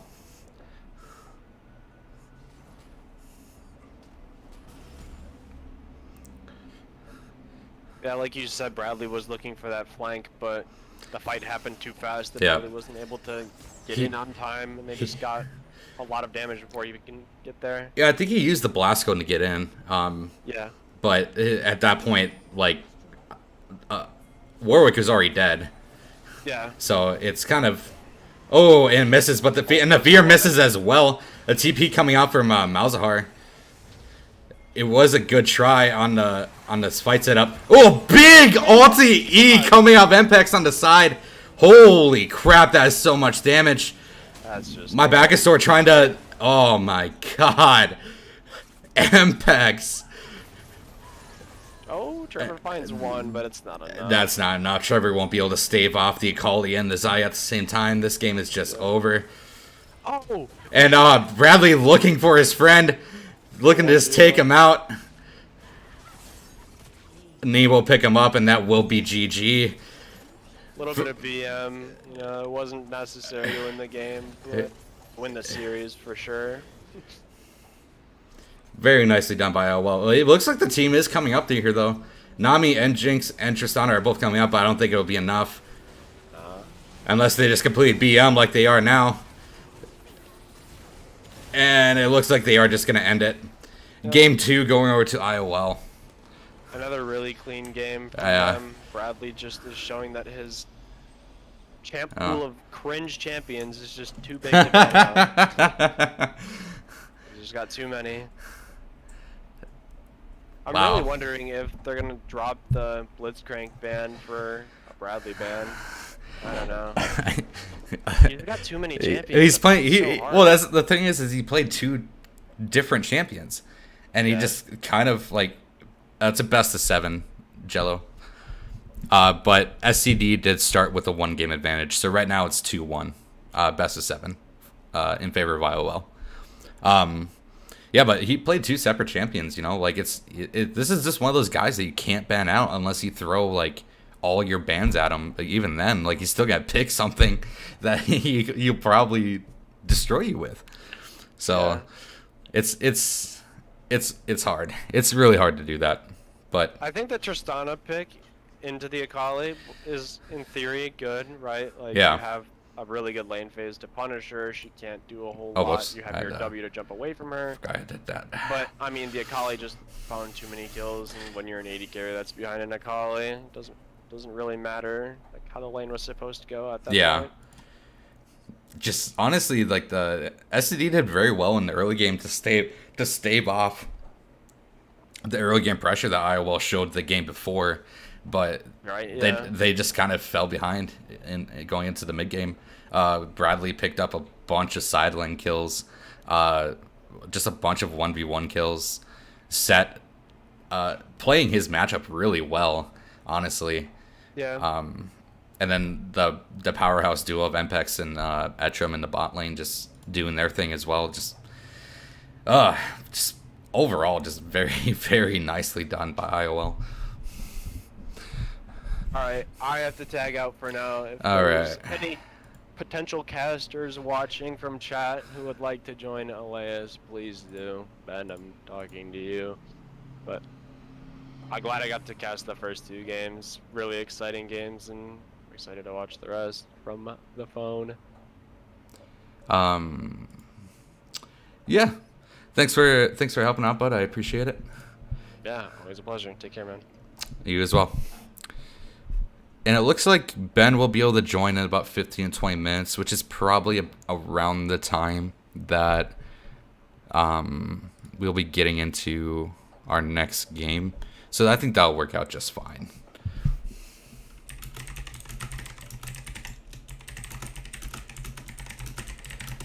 So it'll just be me for now. Hope you guys are okay with that. Alright, pulling up our next draft law here.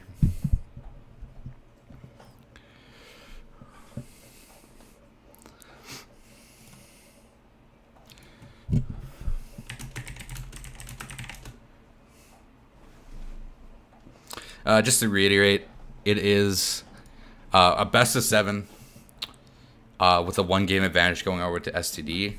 IOL won the first 2 games, so it is currently 2-1 for IOL. And guest interviews SD.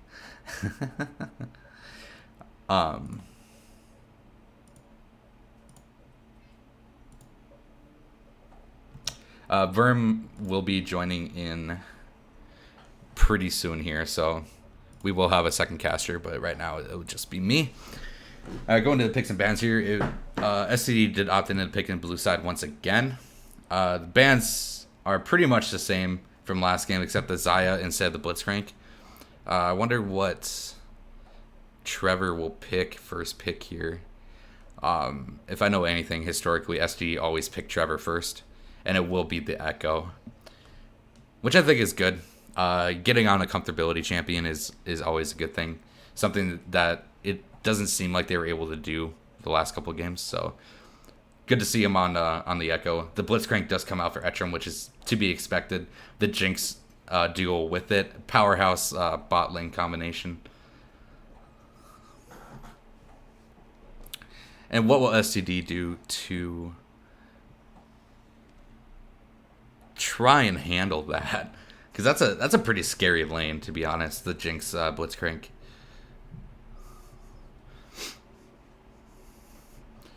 And they are going for the Lucian. And I do agree with that. And the Morgana. So having that mobile ADC with the Black Shield as well pretty much doesn't exactly negate the Blitzcrank, but it does help fight against it. And Morgana is actually just one of my favorite supports ever. I think she's absolutely busted. A 3-second stun on her Q is absolutely insane. Does so much damage, has so much help with wave clear, so much CC. The Black Shield, everything about it is just amazing. So I really like that bot lane pickup for STD. And Lucian just does a crap ton of damage, like so much damage. And Nunu being picked up, that could be a mid lane Nunu. I don't think it is, but it could be. But I think that is going towards Dana. Interesting. Okay. I'm down for that. It will be Winnie the G being banned with that Malzahar. Yasuo going towards the Bradley.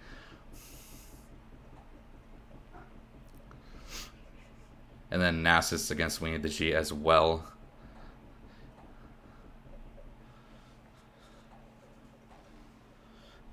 So heavily banning the top side of the map from IOL. And then STD just going completely towards the mid lane bans here outside that Xayah. And the set against the JWM. This does leave the Nico and the Lilia open for JWM. I think those are, and it will be the Nico. All right.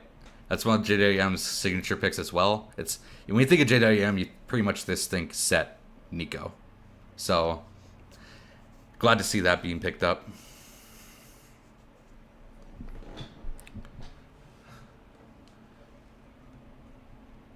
What will Winnie the G do to counter it? Because they do have the counter picks. That will be the Quinn. I think that's actually a pretty hard. I wouldn't say it's a hard counter against the Nico, but I think Nico does pretty well in the Quinn. For the same reason that Nico does well in LeBlanc too. It's a straight line shot with their abilities, like Quinn's knockoff plus LeBlanc's W. And Nico's bind is so good against abilities like that. So I don't think it's that bad of a matchup. If anything, it's probably just going to be a farming lane. And this will be really being picked up against LeBlanc as well. I do like that matchup. For the same reason that I like the Nico matchup. It's pretty much just a straight shot. If you can land the Aurelia stun onto LeBlanc, whether it be through her distortion or where she is after her distortion, you pretty much just insta-gib her. So I like IOL's team comp, and I really like STD's team comp. I think putting Winnie the G on Quinn, which I believe is like his best champion, just putting him on something really comfortable for him, not really like meta slaving it or anything like that, is always really good. I know he was on it last game too, but he had the best showing of the entirety of STD last game, and that just goes to show that like you put him on something he's comfortable on, he's gonna do really well. So I'm really excited to see the Quinn pick. I don't think I've ever seen Just Buffer play LeBlanc, so I don't know how he does with that champion, but I've for sure seen Bradley and Aurelia. So interesting team comp coming out of IOL though. I do like it. I just think the Nunu is a really niche pick. I don't think it's really that strong. And the thing is like the Fiddlesticks, the Warwick, and the Rek'Sai were all left up. So I'm surprised she opted into picking the Nunu. But I'm excited to see what she can do on it, to be honest. Like it is an objective control champion. Like, oh, did he? There's been so many games that I don't even know if I casted that game, but there's been so many games I can't remember. Nunu is a really objective control champion, which plays into Dana's playstyle. So I think, did I really? Oh, was that the Galio game? Oh, okay. I was gonna say he played Cassiopeia when I played Set. It must have been the Galio game. I don't remember that, but all I know is that we won. We won, Drag. We 2-0'd him. But yeah, I think Nunu is a good pickup for Dana's playstyle, but I don't know if it's an actual like good champion in, I guess, the meta or in the team comp or just right now. But it's gonna be a really interesting game. A lot of niche picks being picked up on both sides. We got Trevor on one of his favorite champions, Echo. We got Winnie the G on Quinn. We got Etram on Blitzcrank. We got JWM on Nico. So a lot of really strong comfort picks coming out. And I'm really excited to watch this game. All right. Yeah, I'm excited for the Echo too. Trevor always has a really good showing on it. We will be loading in about 3.5 minutes, so I'm going to take a quick bathroom break. I will be right back.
All right, I am back, and just in the nick of time.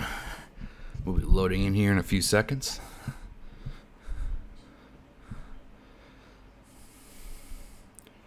We're just going to do this and that.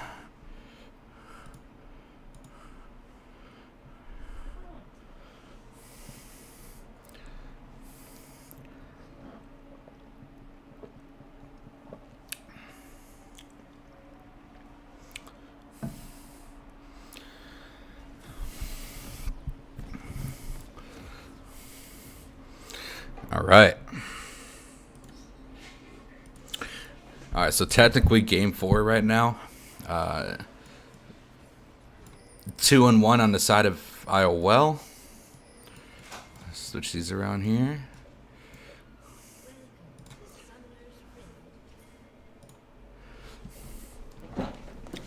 Pretty standard starts coming out from both sides. Kind of surprised that IOL didn't opt into the Blitzcrank invade. But Winnie the G getting some good poke onto Latretus there. She's gonna have to back. Alright, so let's look at keystones here. JWM, we got Electrocute. Interesting keystone coming out of him. I think it's good for lane. Definitely adds a lot of kill pressure. We got Aftershock coming out for Latretus. Conquer for really bad Zed. Lethal Tempo and Guardian in the bot lane. On the side of STD, we have Press the Attack. Took me a second to remember the name of that keystone. Press the Attack on the Quinn, which adds also a lot of kill pressure. So I really like that keystone. We got Electrocute on Echo. Oh, wait a second. Oh, here you go. I forgot to switch these guys around. There you go. In the mid lane, we got Electrocute on the LeBlanc. Pretty standard. We got Press Attack on Lucian and Arcane Comet in the bot lane, which is also pretty standard for those two. I'm really excited for this Etram Blitzcrank gameplay here.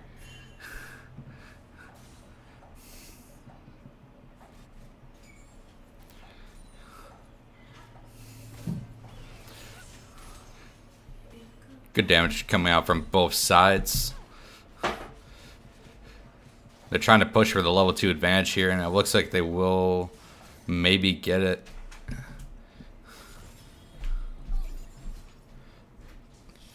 Good little harass coming out from really bad Zed. Level 2 for both sides, so no one really got the advantage. Nice hook coming out from Etram. Ooh, the return.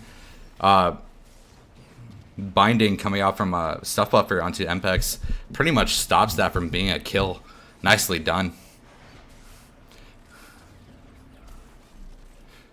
And Stuff Buffer did take WQ. Oh, the hook missed. Oh, that feels so bad. That was almost a guaranteed kill if that hook missed. Especially with Stuff Buffer not having Black Shield just yet.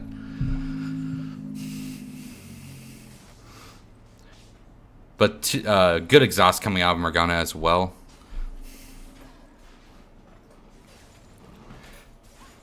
Echo looking for...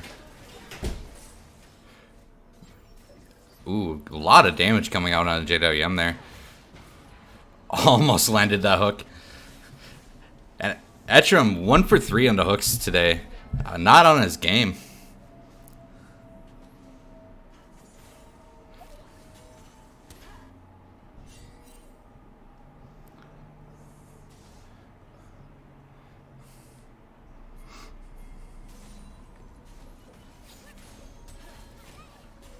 Good damage coming out from JWM there on the Nico. Wow, and Quinn takes a tower shot as well. Latretus gets jumped on, but not before she is able to steal some of the Raptors. Pretty slow game coming out so far. Ooh, nice flash, but the Dark Binding does land. Dana is here, though. Doesn't look like they're going to be able to pick up anything. Really nicely done by Just Buffer to land that.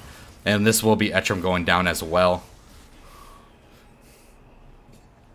STD off to a solid start this game.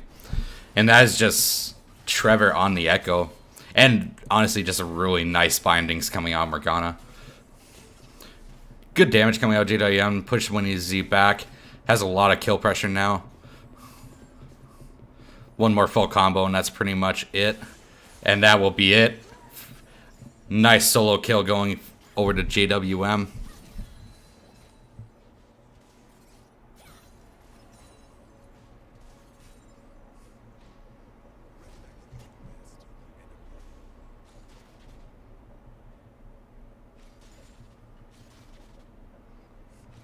Puff Buffer taking the safe route, backs off to his turret. Yeah, so nice early game from STD. Nice solo kill coming out of JWM though as a conciliation prize. Not a whole lot going on outside of that though. Can't wait for Ben to get in here so I'm not just listening to my own voice.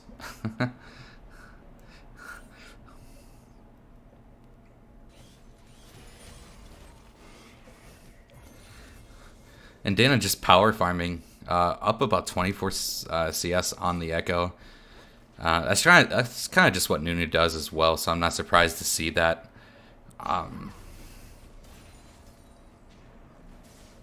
Trevor doing what Trevor does, ganking a lot. Ooh. I think that makes him 1 for 5 on hooks this game. Etrim just kind of having a bad game on the Blitzcrank. And we are about to have a team fight over this dragon here. The Dark Binding does not land. But Dana is in the top lane. JWM does have teleport, so they could look to contest this, but it looks like they're not. And Trevor almost dying to the dragon. Ooh, the snowball lands, stops Winnie the G. Nicely done.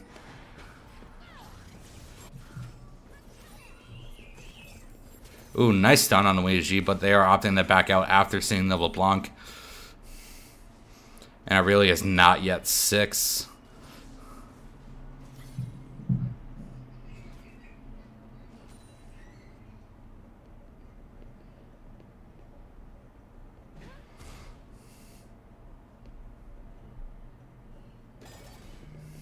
Nice little play by Jeff Buffer there, using his distortion to get that pink ward down.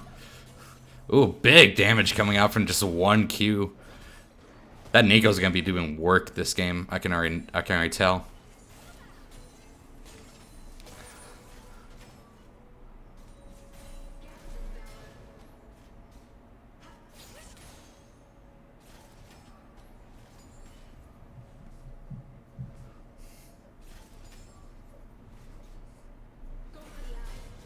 I think JWM is playing this matchup very well. Got that early solo kill. Is up about 20 CS now. Getting a really nice early game advantage. And those Nico ults are going to hurt with that advantage as well.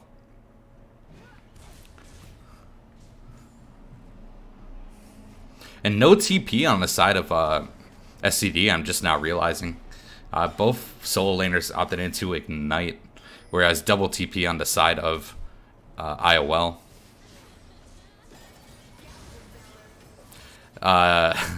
Really bad Zed stopping to BM just a little bit after that missed chain and is chunked pretty low due to it.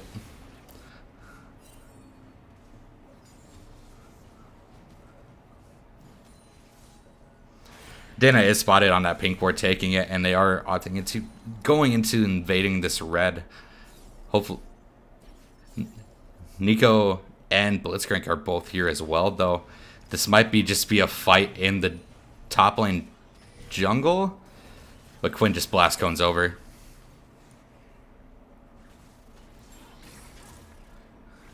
And this will be Rift Herald going over to the side of STD.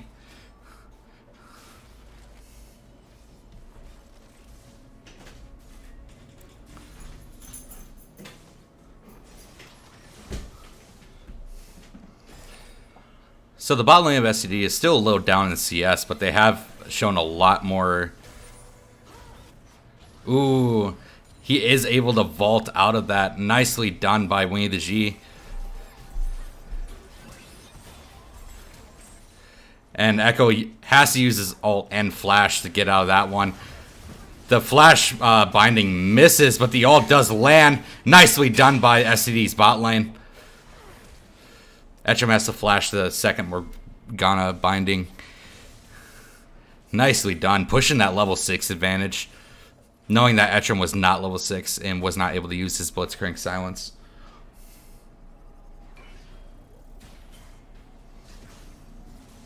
And they do have the Rift Herald here. I wonder if Trevor will drop this to try and get these plates.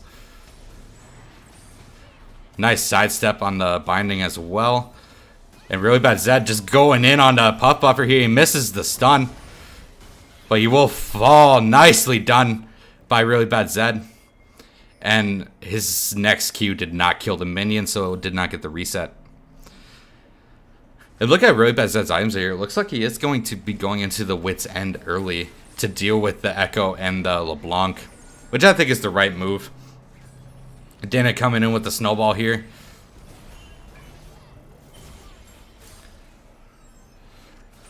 Nicely done. Stop him from getting that turret. Boom. What up, Solar Renekton only? Hey, what up? It's Ben. Let's see if we can get some sound on here. I should be streaming in the Discord if you want to watch that. Yeah, I see that. I Mpex can't gets Mpex getting greedy with another. He gets played. It's not worth it, but Yeah. we'll say it's worth it. I would not call that one as worth it. If he picked up that Morgana kill, it would have been worth it. But he was not able to do that. So Mpex and Etcham having a pretty hard time in the bot lane here this game.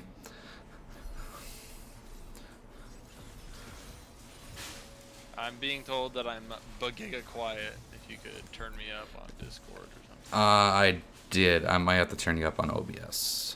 Yeah, maybe do that. Okay. I will have to alt tab out of the game then.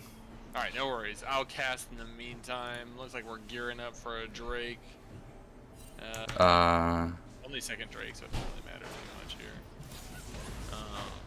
Who's on item spikes? You are as high as you can go. Talk. I'm talking currently. It says that.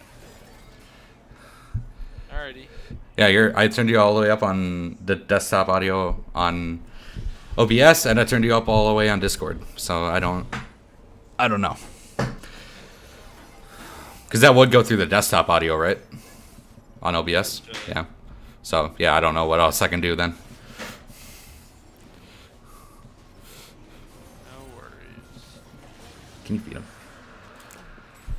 Oh.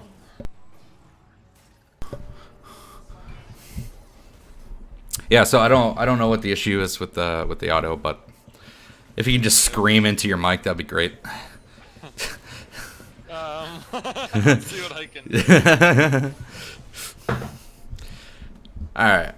So gold is dead even right now. The drag was picked up for IOL. Ben, did you watch the first two games? I did, yeah. IOL had a lot of momentum going into this game. It looks like they're struggling a little bit in this early game, but only like kinda sorta. Like you look at the score, it's 4-2. It looks like Puff Buffer's doing real well in the bot lane, but look at the CS. Yeah. Like the gold is actually still in IOL's favor. If only slightly. Yeah. Pretty small. But I think that they have the pretty like convincingly better scaling team. I mean, Jinx versus Lucian, that's pretty Jinx favorite. Yeah. Oh, this looks like a dead Quinn. It is. Nicely done. Yeah. Nice trap placement coming out of Mpex.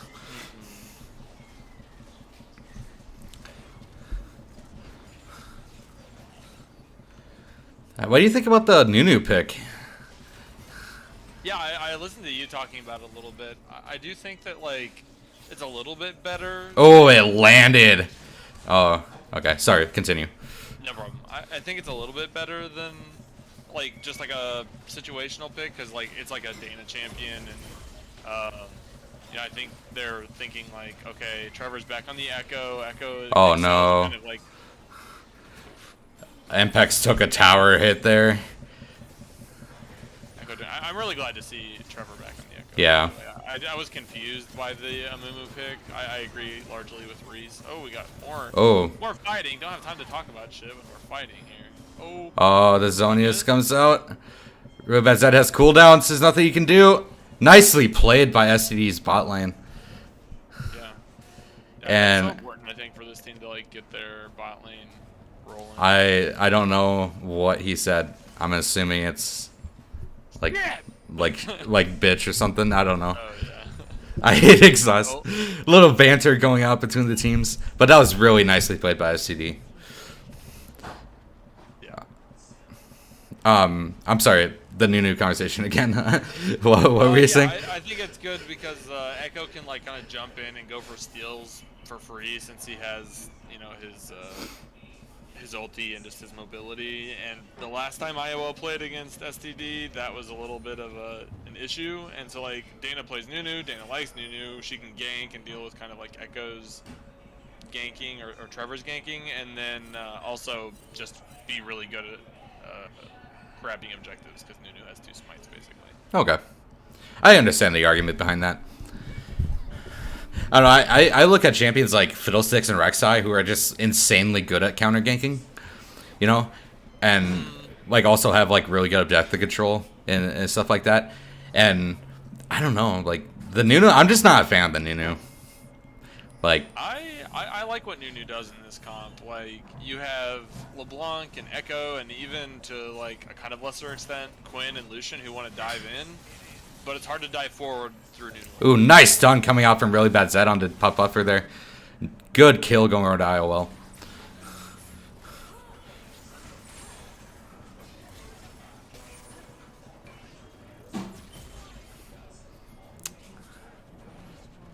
And they are going to look for a dive here, I think.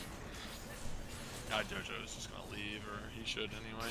Yeah. He still has his ultimate, which is a pretty good deterrent, but... There's no reason to stay. Yeah. Oh my god! Nice Q placement coming out of Trevor. Yeah, that was greedy. You don't need Yeah. or it's gone. It's 2v1, plus Like, Herald. Like, well, you're no- not losing anything. Yeah, and It's a tier 1 top. yeah, and that's kind of thing, like, you already left the turret. Like, if you would have stayed under the turret, maybe, but you already left the turret. Like, you just had to walk out at that point. Yeah. Derek is like 1v1ing LeBlanc, but gets hit by a binding, so they're not going to get that. Oh, There it is. the flash chomp. Oh, they don't see I was like, what? He's just gonna back for free? He goes over, but Bradley is here. pretty dead. I think this is pretty dead. Nicely done by IOL. Now we have a Drake coming up in Yeah.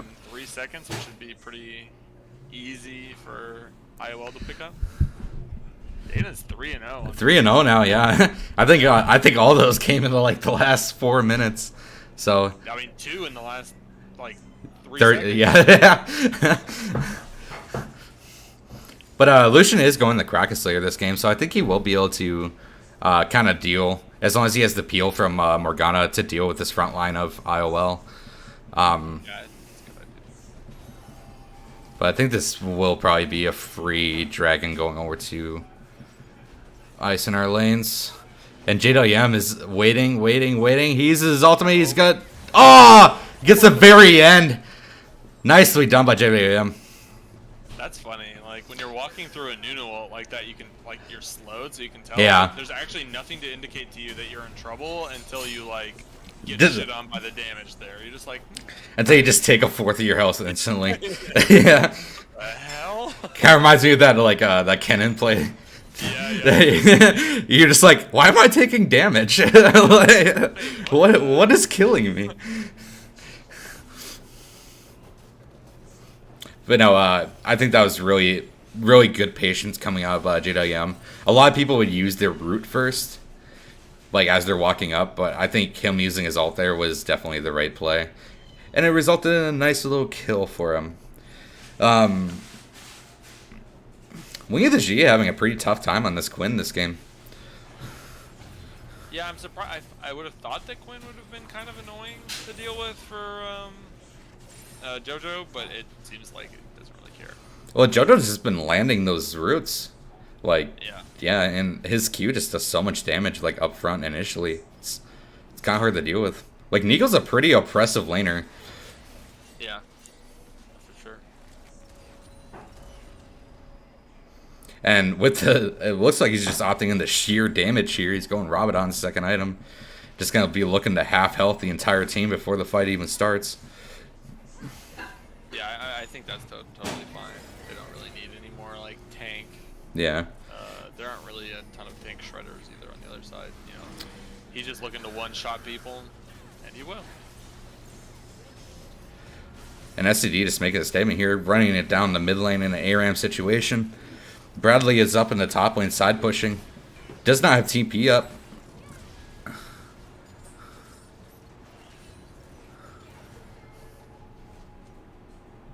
It always feels bad when you have to go shield bow on Jinx, you know?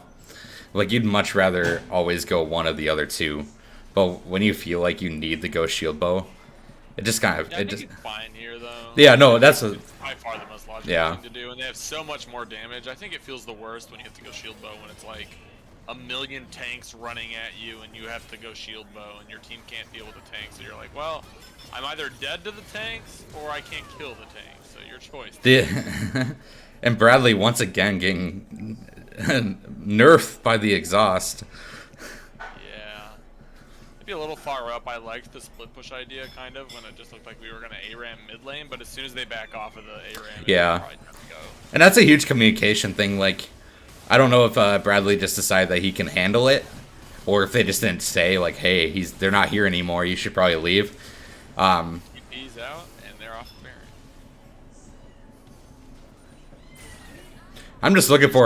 I'm just waiting to see a huge like flash ult Nico. Holy crap! A lot of damage coming out from LeBlanc there onto Nunu. Yeah, Nunu does not have a ton of magic resist. Yeah, Sunfire gives like what 30, Yeah, something like that. Yeah. And then they have the greaves, whatever those are called, which I don't know exactly how much those give. Plate steel caps. No, the pants. These don't give magic resist. Oh, they don't. You're right. Yep. She's going into Dead Man's, which I think is a good item in this scenario. But when you go against a double AP mid and jungle, you kind of need to get some. Like Spirit Visage. Yeah, you need to get some like early magic resist, even if it's just like that single Negatron cloak. You know, like just sit on it. Like 40 magic resist goes a long way. So Echo has Proto Belt and Pen Boots, so like he's doing like pretty substantial damage to the Nunu, even like despite the health that she's built up. So JDM is caught out here by Trevor. The huge Nico all comes out, and oh my god, Morgana is just bursted down. TP coming in from really bad Zed. Oh, nice hook from Metrum. And the stun lands as well. This is a dead... wow. Nicely done by IOL. Picking up 2... Look how much damage. Oh, forcing the flash out of Nunu? I don't think the flash is probably necessary, but... Yeah, taking 2 people out of the fight before the Dragon even spawns is always like a really big thing. Nah, he's not doing it. He doesn't have that shield bow yet. Yeah. He had taken aggro before he wanted to. Yeah. If he had the shield bow, he would have went for that. Yeah. I really like the Wits End rush from Brad. Oh. Is really smart. Oh yeah, most definitely. Like the 2 major damage dealers that you're going to be dealing with.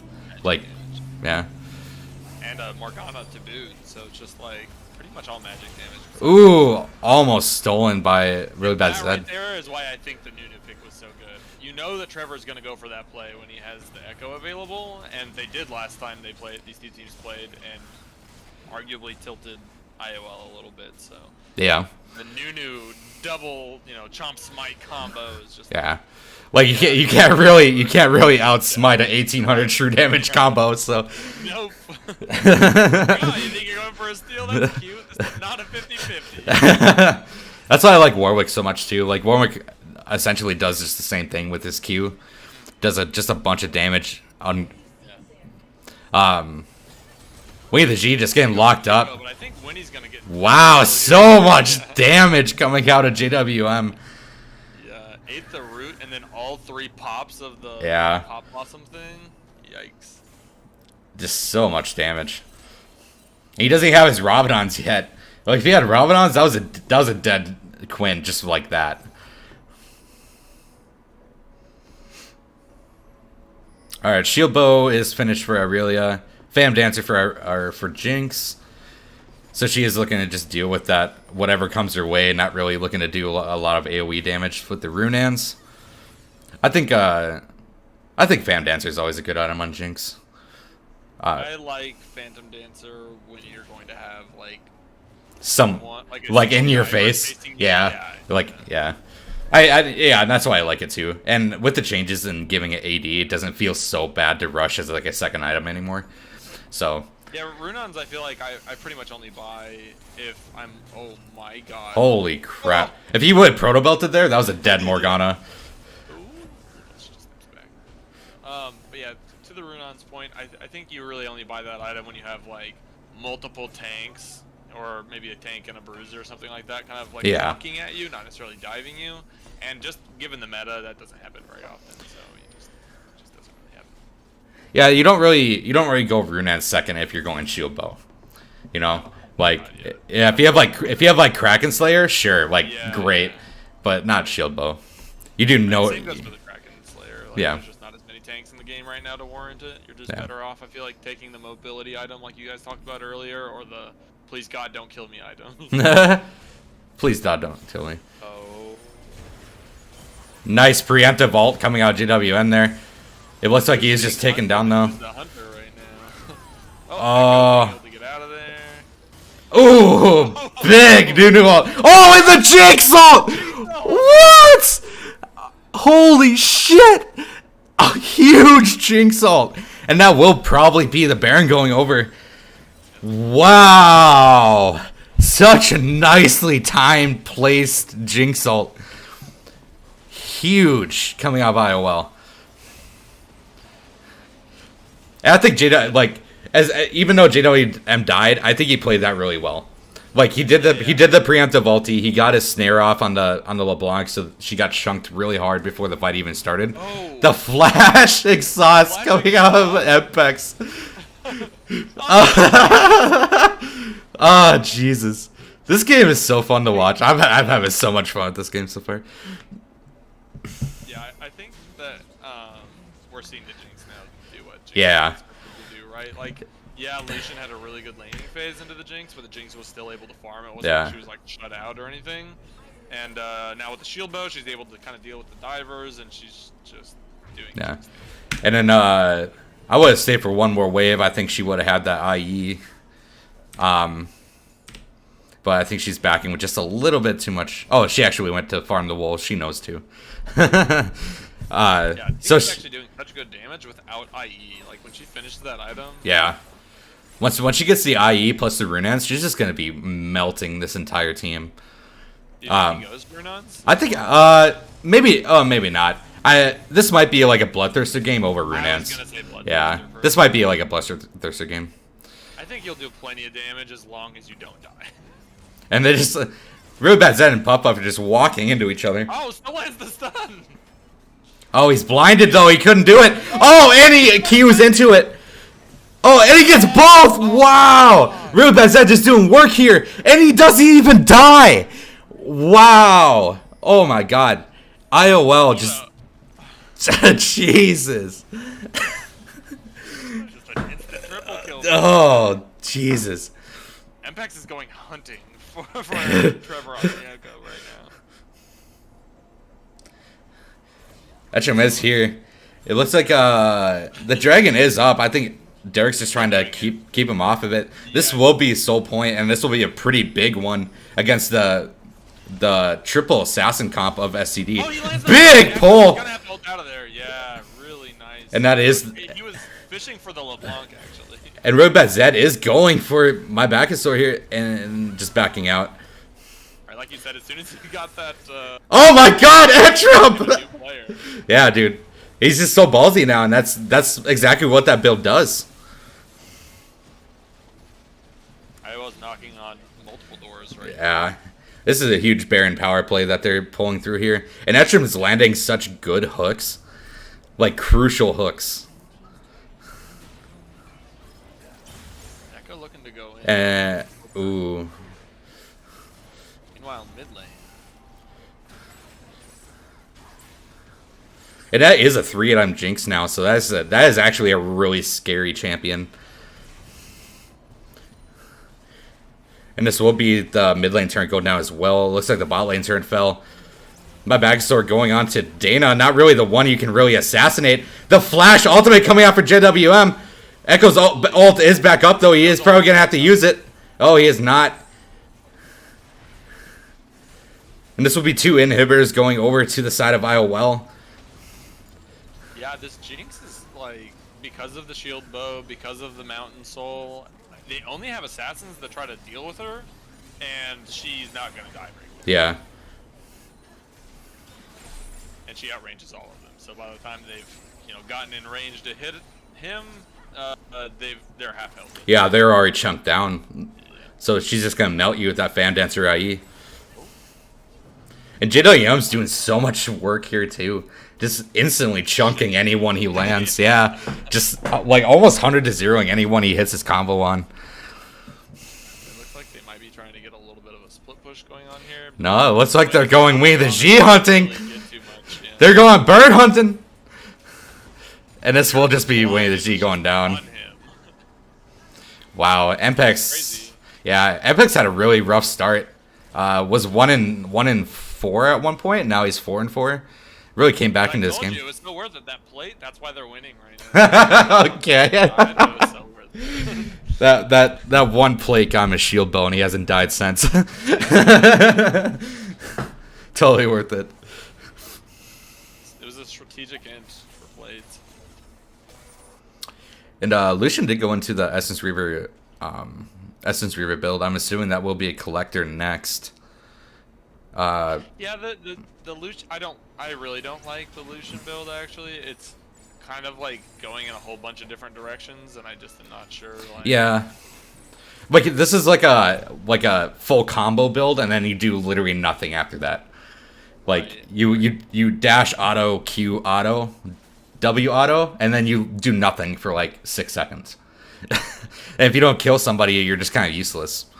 So Right. Well, and as like Reese and LS would whine about, like, collector just doesn't give you enough pen to be like the most damage build, right? Like you should just go Lord Dom if that's your goal, and it would Oh, be yeah. better And contenders, which and the thing is I wouldn't go collector unless I was going Gale Force. yeah, You know? right, yeah, that's what I'm saying. And that's Sending so many mixed messages like, oh, I Yeah. want to one-tap someone, but I also want to kill tanks, sort of. yeah. And I think Gale Force probably would have been maybe a better option here. Yeah, Gale Force gets you out of Nunu ult, Nunu bubble, Yeah. maybe gets you away from It's Nico, it's like a Blitzcrank. it's like me and Reese were talking about last game. Like repositioning is so important. Echo's Oh, trying to go big! there, gets stunned up, has to ult out. Morgana ulti. Nico's goes down. So the ulti down. Oh my god, this fight is so scattered. I have no idea what the hell is going on. But it looks like IOL is just pulling through. Apex aggressively flashes. Oh my god! Jinx is just going for it. Oh, and he gets it! Wow! And that's just Jinx unlocked right there. That's 3-item Jinx.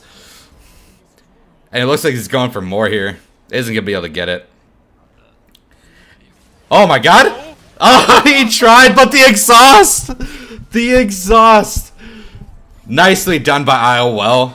A really close game up until about 20 minutes. It was super close in the early game, but IOL just got some really nice kills that pushed them farther ahead. So, Just like that, we're on match point. Match IOL point. Just, like, they came to play today. they're like threatening the sweep. Hey, would you do me a favor here and go to your volume mixer in the bottom? Like, if you right-click on that guy, yeah, and then. Oh, here we go. Up. Oh god. Okay. And then just turn down your speaker volume. So like, turn down turn that guy down, and then turn Discord up a bunch so I don't blow your eardrums out, and then we can go. I think it'll be good then. Okay. Maybe someone who's So listening, like, you're give pretty us you're pretty loud as it is right now. You think that's good, or is that too much? I am unsure. All right. Someone in the Much chat better. like inform Yeah. inform us. Austin said much better. Much better. Yeah. Okay. Cool. All right. Yeah, there you go. Yeah. Sorry, I didn't realize I had my Discord setting down so low. My He bad. said My turn bad. me down 5%. Let me turn myself down. I'll turn myself down on my Okay. mic. It's so finicky. It's hard. All right. Yeah, yeah, right. All the people in chat do is bitch, man. Yeah, right? Oh, you're too Dude, loud. You're too dude, quiet. Nothing's ever freaking good enough. Holy Jace, dude, that guy's looking. Dude, thicker right? than a What sticker. a Chad. Crap. What a Chad. Sheesh. Dude, that looks better than Debonair Jace. Like, this dude's a straight up Chad. Yeah. Yep. That actually should be the skin name, just Chad Jace. Chad Jace. But can't hear me. What do you mean? That can't be true.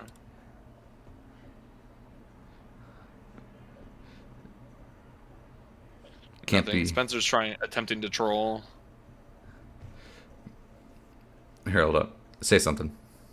I'm saying something. Say something. currently saying something. Okay, yeah, I can. I just listened to the stream. They can hear you. Yeah, he's trolling. Pouring some salt on it. Yeah, sorry about that, guys. I didn't realize I had my my sound mixer Discord so low. Everyone's just so freaking loud all the time. Yeah. Yeah. Shut up. Pretty much, dude. Oh man, so like IOL has shown up on Dude, like, 3 seriously? different maps. Yeah. Lately. I really don't know what you do right now. I do think that like the Echo was probably the best showing for Trevor. I think if you can get Winnie, you know, in a situation where he can pick like the Nasus or something like that, could be a good look. It's been banned every single game. Yeah, that's good call. But in the second round, so maybe like don't pick Yeah. up Trevor's first round pick. Like is Well, Dana Dana is does that, so you know it's being banned. well the thing is like you don't have to first pick Trevor because what is Dana gonna do? Like pick your Echo? Oh right. Like You can third pick it. yeah, like if you're gonna beat blue side, I understand like getting like that really prioritized like contested pick, but all of Trevor's picks are just like really niche picks that Dana doesn't really play. So you don't really need to focus that. You can like here looking at the draft from what was this? This is last game. Yeah, Nasus was banned in the second round. Nasus is banned in the second round. Nasus is banned in the I would second have round. maybe picked Nasus in that third slot. Like they're picking support, but I think their support has a reasonably deep champ pool. I understand wanting to pick Trevor, and their ADC has like a handful of really like high comfort picks that are pretty priorities. So like Yeah. taking those is pretty logical. But we've seen their support like successfully play things like Galio, Nami, Thresh. I mean, even Lulu, I think, from like time to time. Morgana just now. Yeah, it So really I plays think like it's- those enchanter supports, like the Yeah. yeah. Oh, I know they've played Braum a fair amount too, so like he's got plenty of stuff that he can play. I would maybe think about if you think that you can. Well, they picked. Oh, they picked red side. Okay, yeah, I think that's good. If I was STD right here, I would first pick maybe AD carry and Trevor, and then I would look for, you know, your highest priority top laner that you think you can just win lane with, and then ban out the counters on on your second ban phase to try to get yourself a really good Like- top triangle basically. Yeah, get Winnie in the first round on like the Nasus, and then Right. on the second round just ban the champions that would dumpster him. counter it. Yeah, Right. Yeah, I completely agree with you. Like Because I think that you correctly pointed out in your kind of like keys to victory discussion beforehand that STD's advantages lie in jungle, and then maybe to some extent like in top lane. I think that like JoJo has like really shown up today and is playing insanely well. Oh yeah. But I do think that like they have when a he new one. can win that, I think that it's like a good matchup. So oh wait, no wait, are they blue side or are they red side? Oh, I'm trolling. I was looking at that. Okay, so actually they're blue side. Yeah, they're which blue is, I think, side. less good. Yeah, they're blue side. Because in theory, if they pick top lane, then JoJo can counter before they can ban.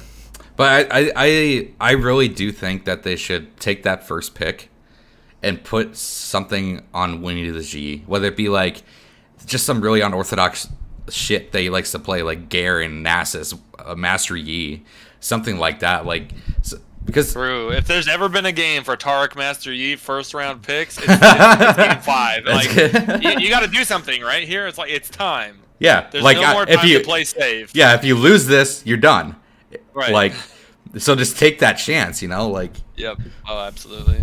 And I really like that IOL is respecting the Trevor picks here, like just literally the first round just banning Trevor every single game. And I always got kind of salty when people did like after so many good. Zaya. Oh yeah, because of MPEX's first 2 No, I know. games, like Yeah. It's a good ban. I'm just. Yep. yeah, they banned it last game, last draft too. So probably an Echo pick here, or then maybe they go to the Amumu. I really think Echo's better for them, but like you said, they don't have to pick it immediately. I No. know Dana picks Echo. Yeah. But I don't know what else they pick. Maybe Jinx if they want to take it away. It's still a comfort pick for them. So I could see them winning that, and that And pushes. they do pick up the Jinx Jinx. there. So that's kind of my thing is like what is Dana gonna do? Like pick the Echo, pick the Nidalee? Like I don't think she plays those champions, so you can safely pick something else that's high priority in that first round pick than just putting Trevor on whatever he wants to play. They're not going to pick top lane, like we said, though, here. They've hovered the Blitzcrank, and that's going to scare them into grabbing Morgana again, especially because they have Jinx, who's immobile. Oh, I like this pick. I love the Ezreal pick. I really don't like Ezreal into hyper carries, to be honest. Really? He just kind of gets outscaled, and it feels bad that they don't have to like hit skill shots to beat you. Well, like, Jinx is just going to be content to chill out in the lane. Well, my one thing is like these guys, IOL has been consistently pulling ahead in the mid game. And that's where Ezreal like spikes. That's where like he becomes this like major threat of a champion when he has that. Ooh, the Nidalee. Okay. Okay. Picking up that assassin AP carry in the jungle. I like it. I like it. I don't. But what? You have to pick something different, you know. Like I agree. I think that like Trevor on the Echo, like I don't think that the reason why they lost the last game was because like Trevor played Echo or anything. Oh no, I don't think so either. No. Good. Yeah. I thought the Vi was really good too. I think either of those are totally valid picks. Looks like Winnie's gonna probably go back on the Malzahar. I don't like picking that blind. Ezreal can also take the spell shield off really easily. Mm-hmm. And JWM is opting into the same matchup as game 2. Yeah, it's a fine matchup. Why not? Yeah, like he played it really well. Like looking at it on paper, you'd think the Malzahar would have the advantage in that, but JWM played that really well. And yeah, I've actually looked that matchup up before, and it's like not played very often. But okay, there's the Morgana ban, which is what we expect. I think that's a huge respect ban because I think Puff Buffer played that really well. Yeah, I'm surprised that they went for the Malzahar there, to be honest. Yeah. Wait, is it Puff Buffer? Or is it Stuff Buffer? Frick, there's so many buffers, dude. Who's their support? Is it Puff Buffer? No, it's the other one. Stuff Buffer. Stuff Buffer. Okay, so Stuff Buffer played that Morgana really well. Led a lot of really key bindings in the early game. And just kind of, like, you can't Black Shield everyone, you know? And so it just kind of fell off into the late game. The Yasuo ban. Interesting. No Galio either. Yeah, they are going after those supports a little, but they probably just picked Thresh here. Thresh is not bad. I really like the Galio ban. I think Galio into Blitzcrank is a really good matchup. Yeah, for sure. He hooks you, and then you taunt, and then you're like, wait, I helped this guy engage. Yeah, you literally just turn it on him. Yeah. And they respect the Kali ban from that Game 2 showing. Mm-hmm. Good call. Although... Aurelia is left open again. Yep. I wonder if they have an idea of what they want to play against it. There's the really Fiddlesticks. AD, though. There's the Fiddlesticks. That's what I want to see. Come on, lock it in. Lock it in.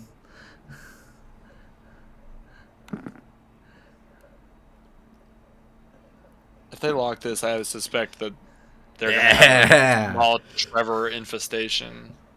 Yeah. Well, my one thing is like with the Malzahar in the lockdown and stuff, that's so easily deterred by a Fiddlesticks ulti. Like, what are they gonna do? Like, walk up and hit the person that Malzahar is ulting when there's a Fiddlesticks is about to ult you over the wall? Like, that's my one thing. I think it's a really good counter pick into the Malzahar. Holy cow! Zoe. They just want picks. That's really all they're going for here. Like Nidalee and Zoe just taking pot shots over the wall. They're picking up the Leona. Still picks. Yeah, it does seem like what they're going for, isn't it? But on the opposite end, IOL has really strong like team fight so far. Oh, they still go for the Zoe too. They need some like sustain or something to like, get out of. And it is the Aurelia being picked up again for Bradley. Is that the third time? Yeah. Yep. He played it in game one. He did play it in game 1. Yeah, that's the third. That's the third Aurelia pick for Bradley. So I think there's going to be a lot of pressure on Blitzcrank to be like getting good hooks. You definitely don't want to let Zoe and Nidalee just like chill out and shoot at you from afar, you have to kind of force the issue against this team because it's kind of a poking, picking comp. But I think, well, yeah, I do agree. I think IOL have a lot to manage that with, though. Like, Blitzcrank can get his own pick. Like, or or a set can just drag Leona back into the team and get his own pick on all 5 of them with a nice face breaker.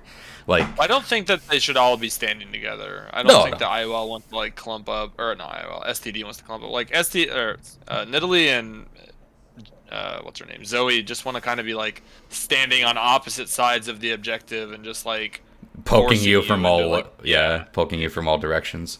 And IOL is going to have to be decisive about, like, all right, we're throwing ourselves against this left side or the right side. Otherwise, they're going to get poked out. Yeah. Also, managing Trevor in the early game is going to be super important because Nidalee is quite good at, like, farming and counter jungling and being obnoxious. Yeah, if anyone's played against Trevor, you know that his Nidalee is super aggressive.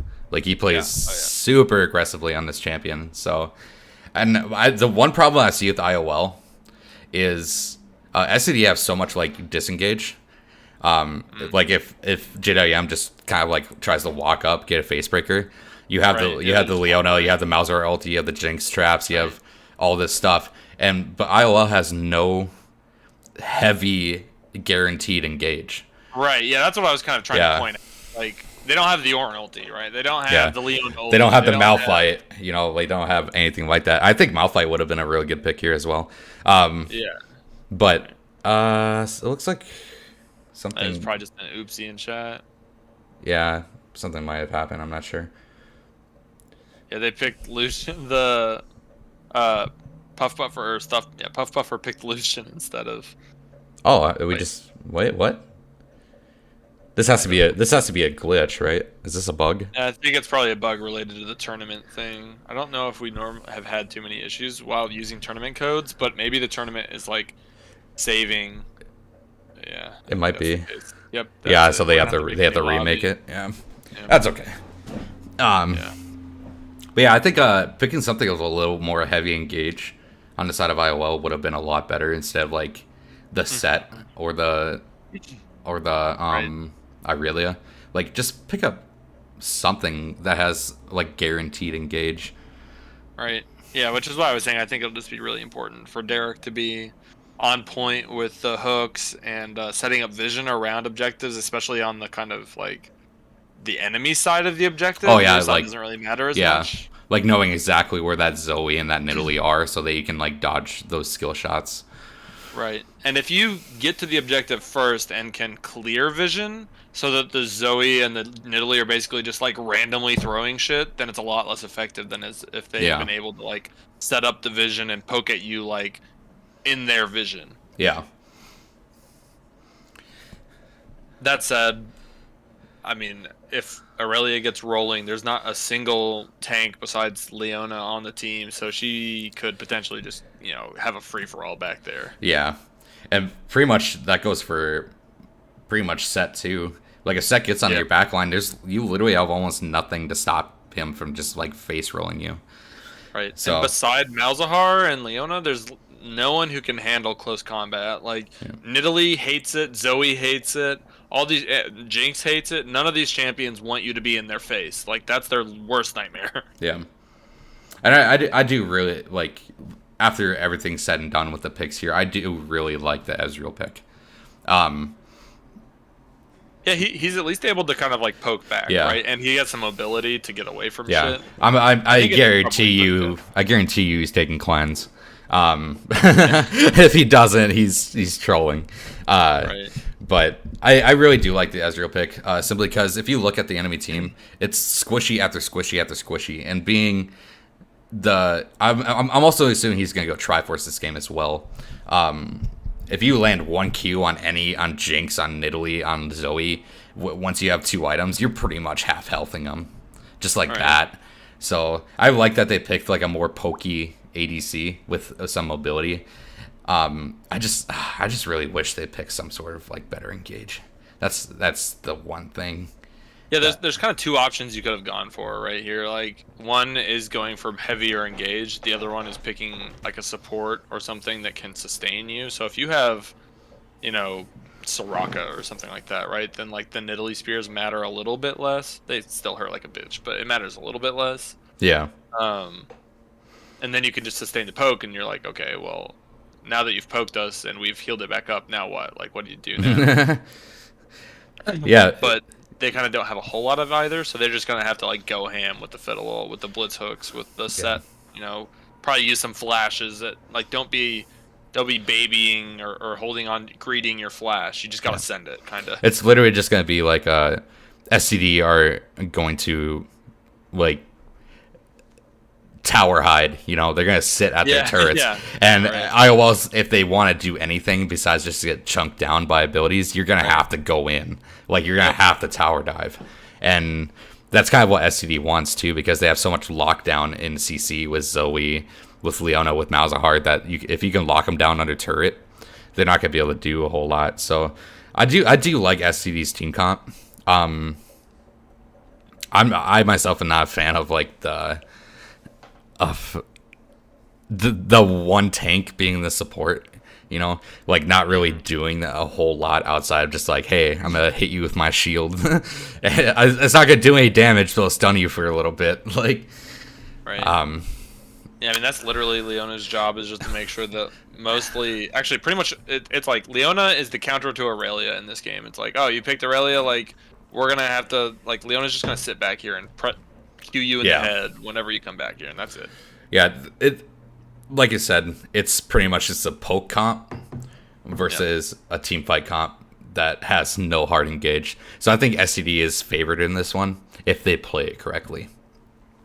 Yeah, I think so too. But like that said, I mean, you've got Mpex on his Ezreal, you've got JoJo on his Set, you got Bradley on his Aurelia, which, like, funny enough, we banded against them, and I think both Trevor and Bradley were like, yeah, you really don't need to ban that against us. Like, I think that's like, I hate that champion. I don't like playing that champion. But like, he has shown up big on Aurelia today. Dude, he's been doing so much work. Like, what do you mean you hate this champion? You clearly play it. Like, right. I don't understand what you mean.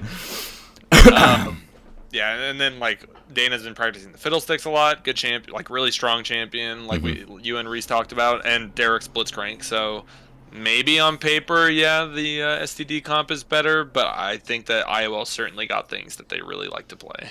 They really like to play it, but if SCD doesn't even give you like a window of opportunity to land a hook or anything like that, like what are you gonna do? Just like walk at him and hopefully you reach him?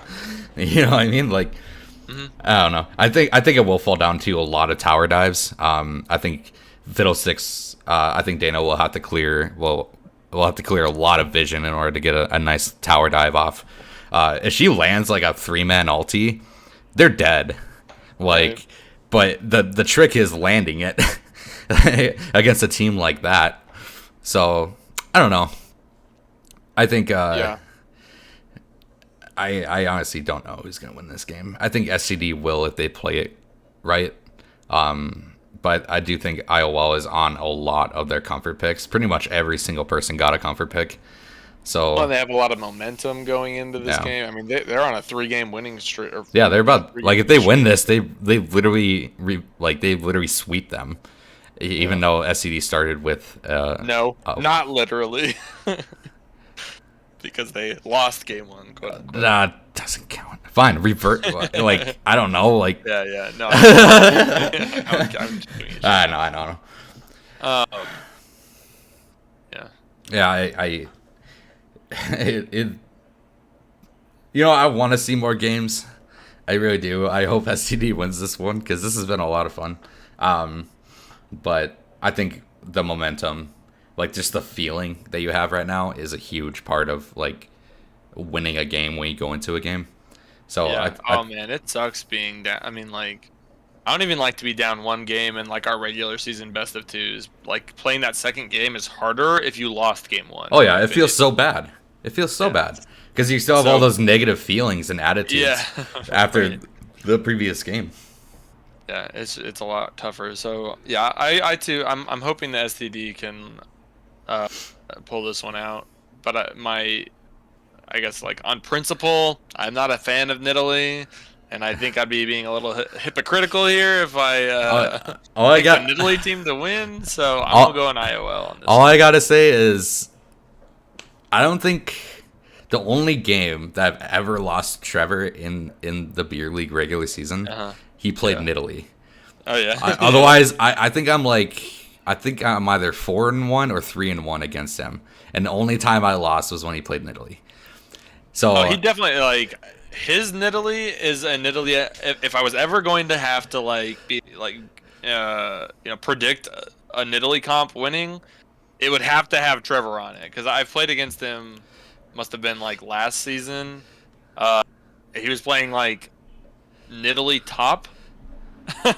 dude, the dude's insane on the champion. Like you can't. Yeah, he's nuts at it. He's very, very good at it. Yeah, you can't even argue that. Like the dude is so good at the champion. Right. But I just think in principle, like she falls off too much. I think that there's other champions that can be better in the early game and like transfer into being more useful late game. But like we said, like this is a good looking Nidalee game because the spears aren't gonna fall off as hard. They're always gonna be good. They don't have really great ways of engaging on her. So, there's a chance that Nidalee spears are just gonna hurt until the Nexus explodes. Pretty much, but you do have a pretty beefy front line. Yeah. On the side of IOL to take it, a Warmogs almost on set or something. On pretty much all three of them. yeah, like a Warmogs on everybody. Right. I need to use the bathroom, so I'm just gonna set this up real quick, and then I'll let you do your thing. All right. I'll just start. There goes the first spear of the game. Going into a bush. But I will be right back. Gonna get some vision down. Actually, there's a pink ward. It looks like. Yep. And they're gonna go. Malzahar's gonna go try to clear it, and they're going to. So there's the free 30 gold, something like that. Yeah, not significant enough to show up on the scoreboard, but believe you me, Malzahar has the most gold in the game right now, probably.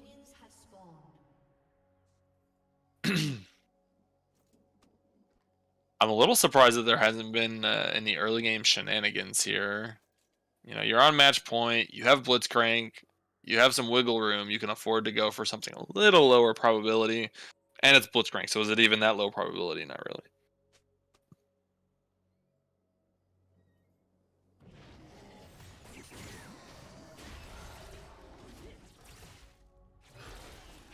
Both junglers pathing up toward top lane.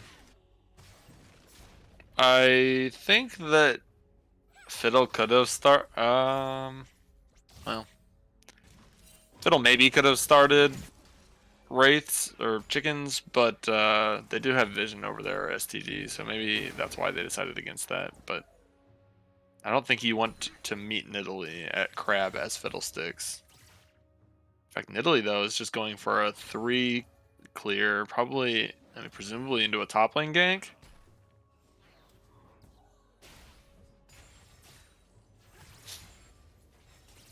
Check runes real quick. I'm not seeing anything. Oh, level 2.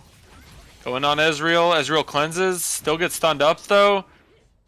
Gets exhausted, and that's all she wrote. Oh, the great hook, and then the flash, though, out of Leona. So, cleanse and flash out of Ezreal for flash and exhaust out of Leona. So, the trade, I do believe, favors STD's bot lane.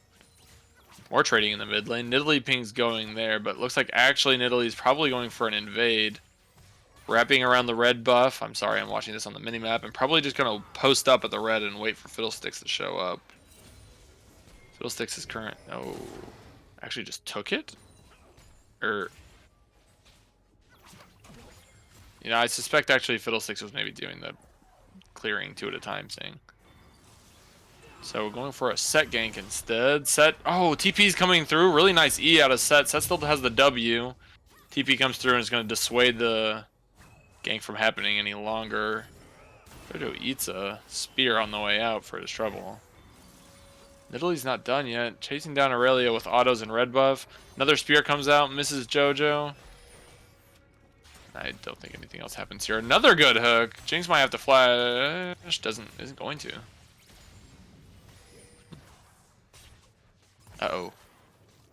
Nidalee is just going ham. splashdown. Not able to close the gap quite as much as he wanted to. Still chasing. I can't see. Oh, really has so little health. Just made it into the base and didn't get hit by anything on the way out. So it's all for not so much. And during that time, Fiddlesticks is able to secure Scuttle. Nidalee coming up for another gank. I would really like to see some. Okay, I think Nidalee's gonna grab the crab. Yep.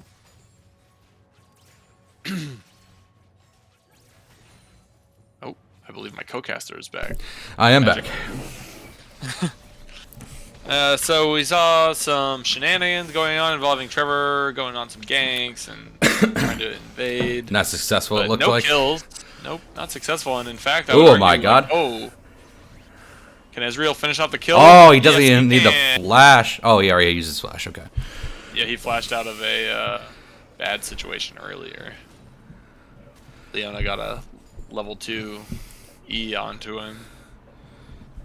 Alright. Oh, I think they're going for a dive here. Ezreal getting a little poke down. That's not quite ideal, but here comes the dive. Fiddlesticks starts it.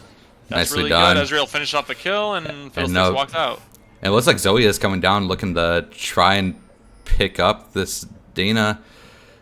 Beautiful. Here comes Zoe. Zoe's trouble level. Gonna Ooh. miss just barely. Oh! Trying to Oh, body nicely block, not quite. done by Zoe to angle that around the Blitzcrank. Bending bullets. In the meantime, though, Aurelia's getting some work done on the mid lane turret, or at least getting the shove in, and Zoe's gonna miss out on some farm here. Trevor is there Probably. to try and stave him off a little bit. Almost Little weave bit that of spear. VMing. So they should know that Nidalee is gonna go do a spot of counter jungling here. No more TPs available on the side of IOL and the other team. STD has both of theirs available, so in theory, they have to be pretty careful about making plays, IOL, otherwise they could find themselves in a outgunned situation. Nice stop on that. Yeah. It'll give Stopping the back was really good. give JWM some time to shove the wave in, forcing the mouse to use the TP. And Malzahar actually canceled the Oh, back. he did? Yeah. But doesn't have any mana really, so it's gonna be rough trying to farm under turret for him. Looks Maybe like he's just got... Yeah, he has just enough mana left to. And JWM is proxying the wave here. Trying to keep Winnie the G in lane with no mana. Yeah, I really like that. Malzahar with no mana feels so bad. He can't Yeah. even fight back. Etchem does get caught Where, out here in the bro? jungle, but he is able to just walk away.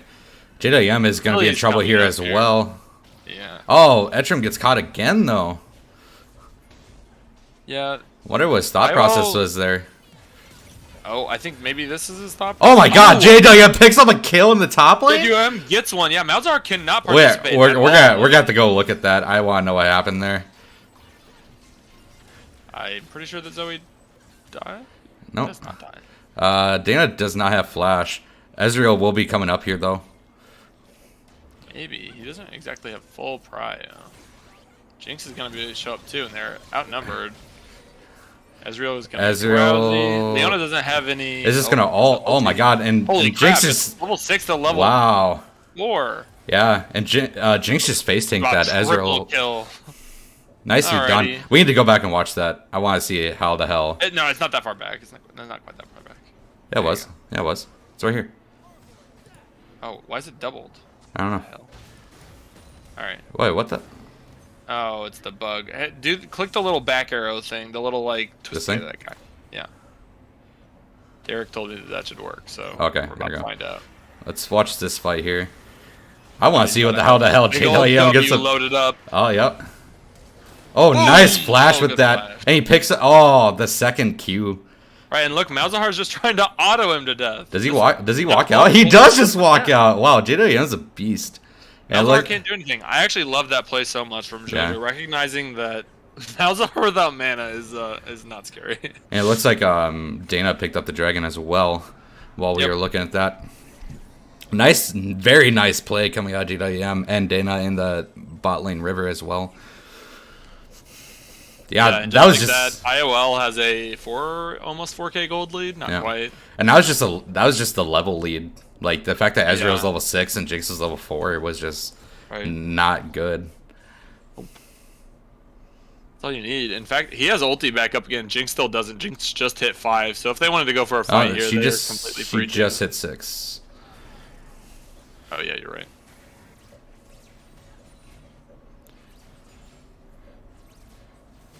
Yeah, maybe don't fight then. Yeah. Ezreal's probably sitting on a fair amount of money here. Yeah, and Apex is being a little brazen. Stepping up like that. 1700 gold in his pocket. You could finish his mana immune. I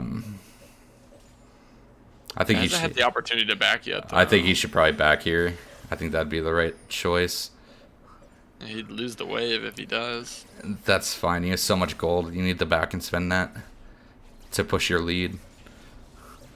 Yeah, I mean that, or they needed to call Dana bot lane, but it looks like Dana's gonna go clear top because there is nothing bot side. So yeah, I agree. He should back. Yeah.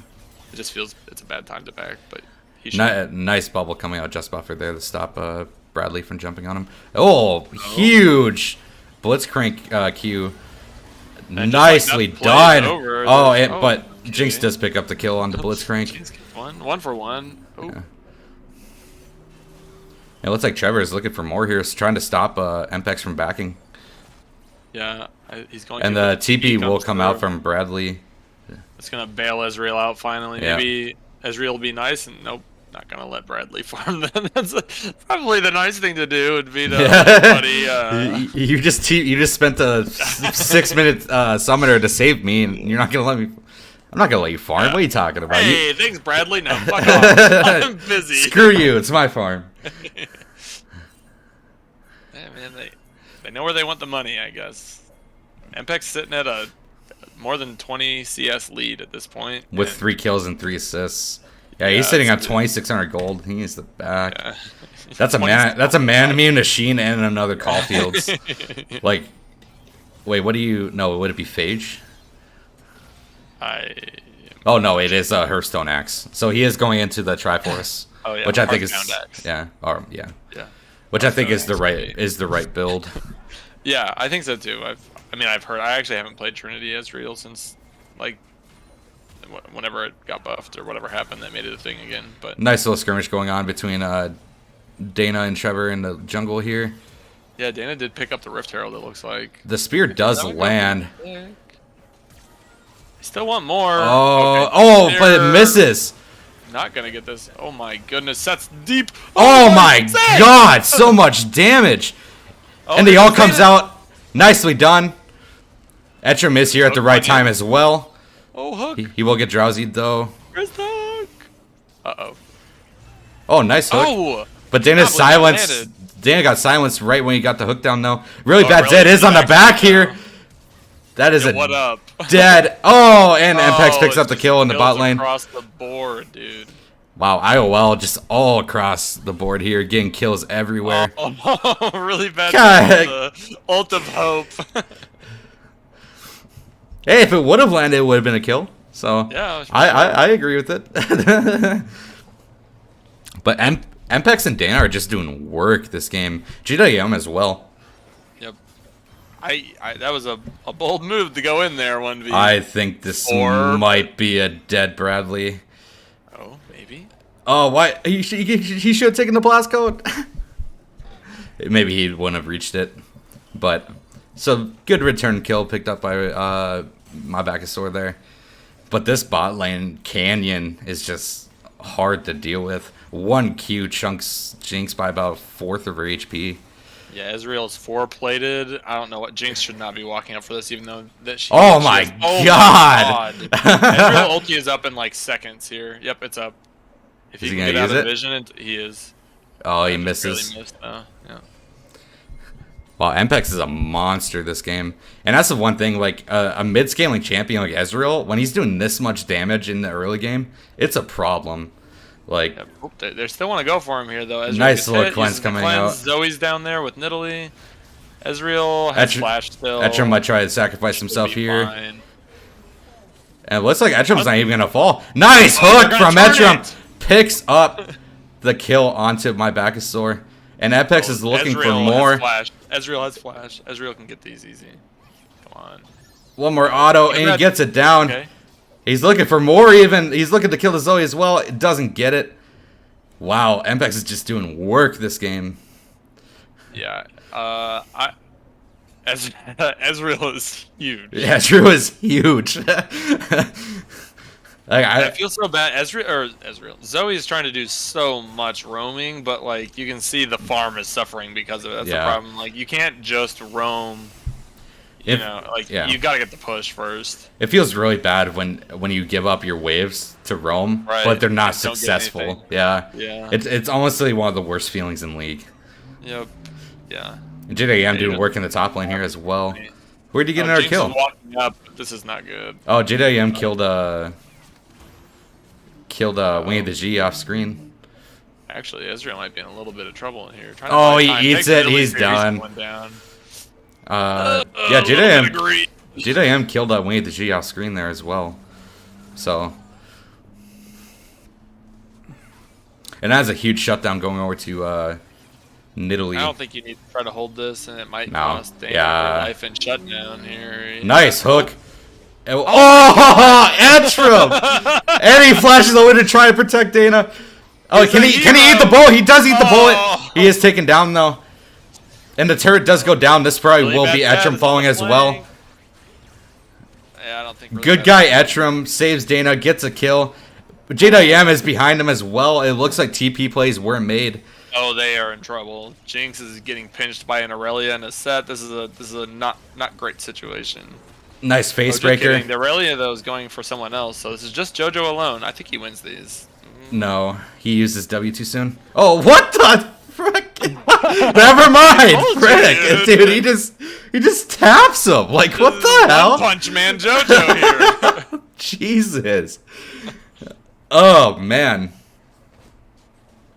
A 15-minute Man Immune Triforce Ezreal with Lucidity Boots. This guy is fed. Yeah. Like, fed out of his mind. GWM with the 4 kills in the top lane. 128 CS, most CS in the game.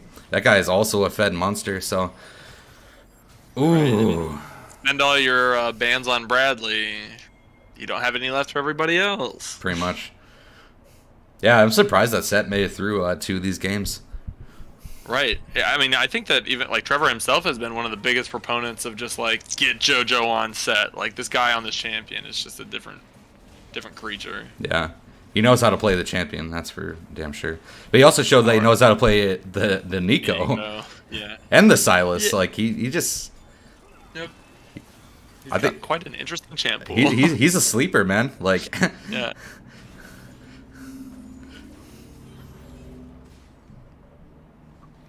All right, looks like they are setting up for the second Rift Herald here. I think it'd be kind of foolish for the preemptive flash comes out. Uh-oh, he's dead. Oh, nope. Maybe dead? Gets out. Not dead.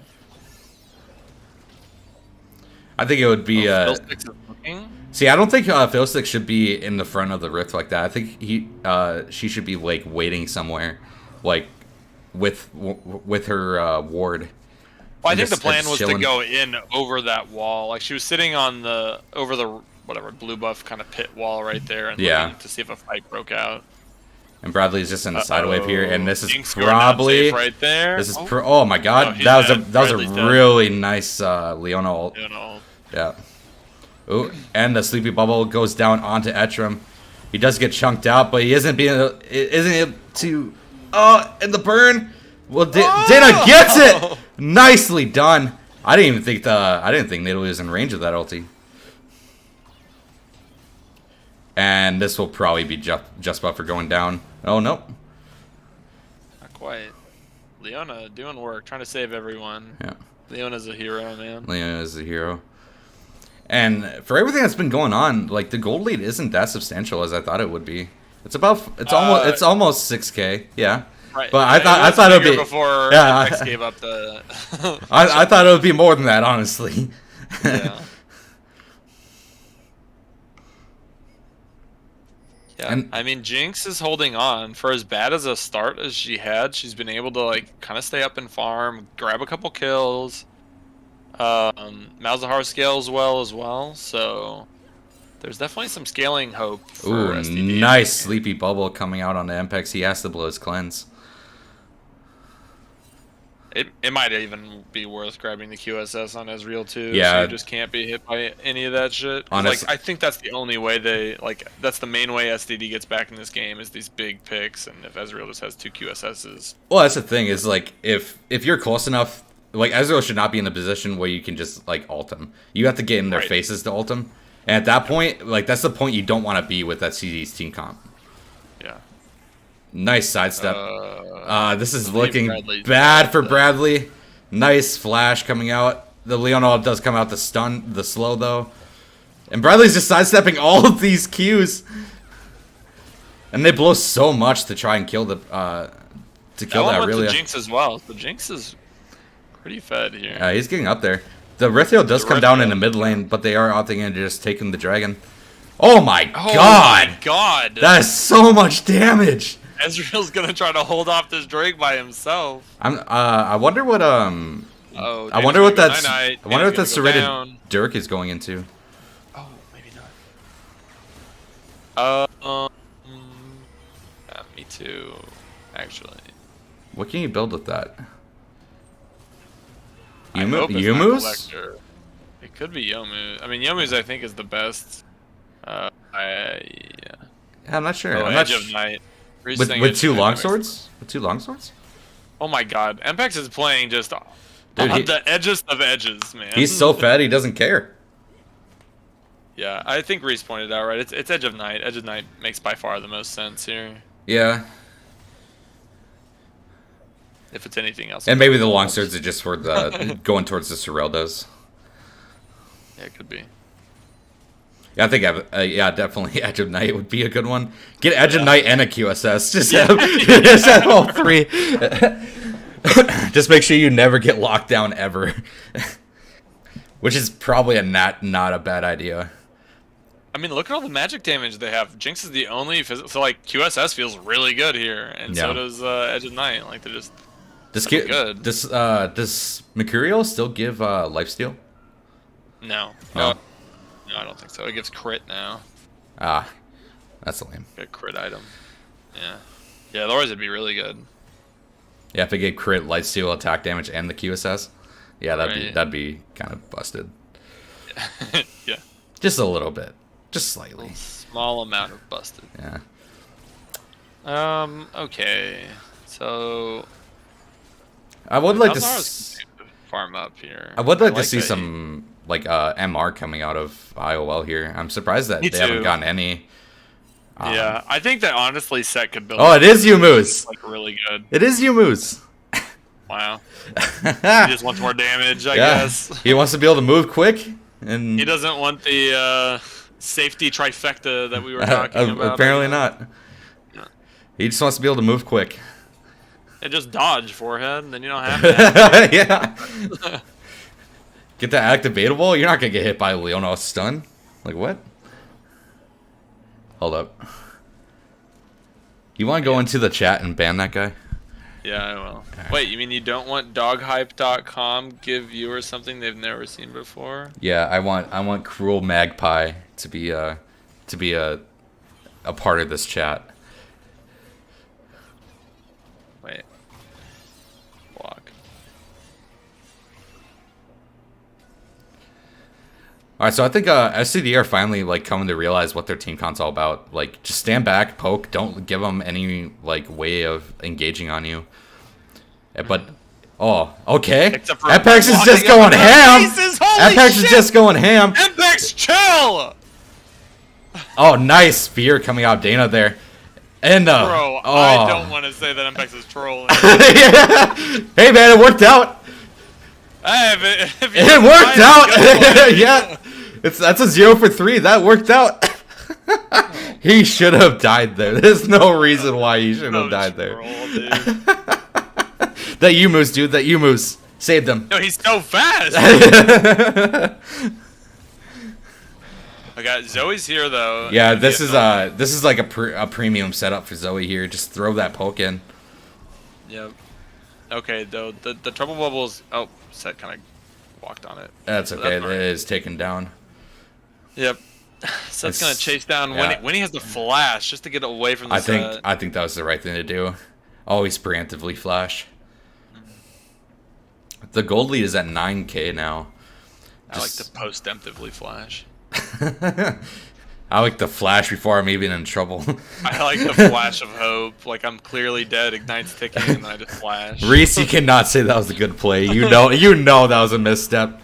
If anything, it was a good play from the rest of IOL to save his ass. Right. IOL, like Derek's like, all right, guys, here's what's gonna happen. Alex is gonna try his damnedest to int, and then we're gonna TP on top of his inting self. That way we can make it a good play. All right, great. Hey, if it works out, there's nothing you can say about it. It was all a bait. 5,000 IQ.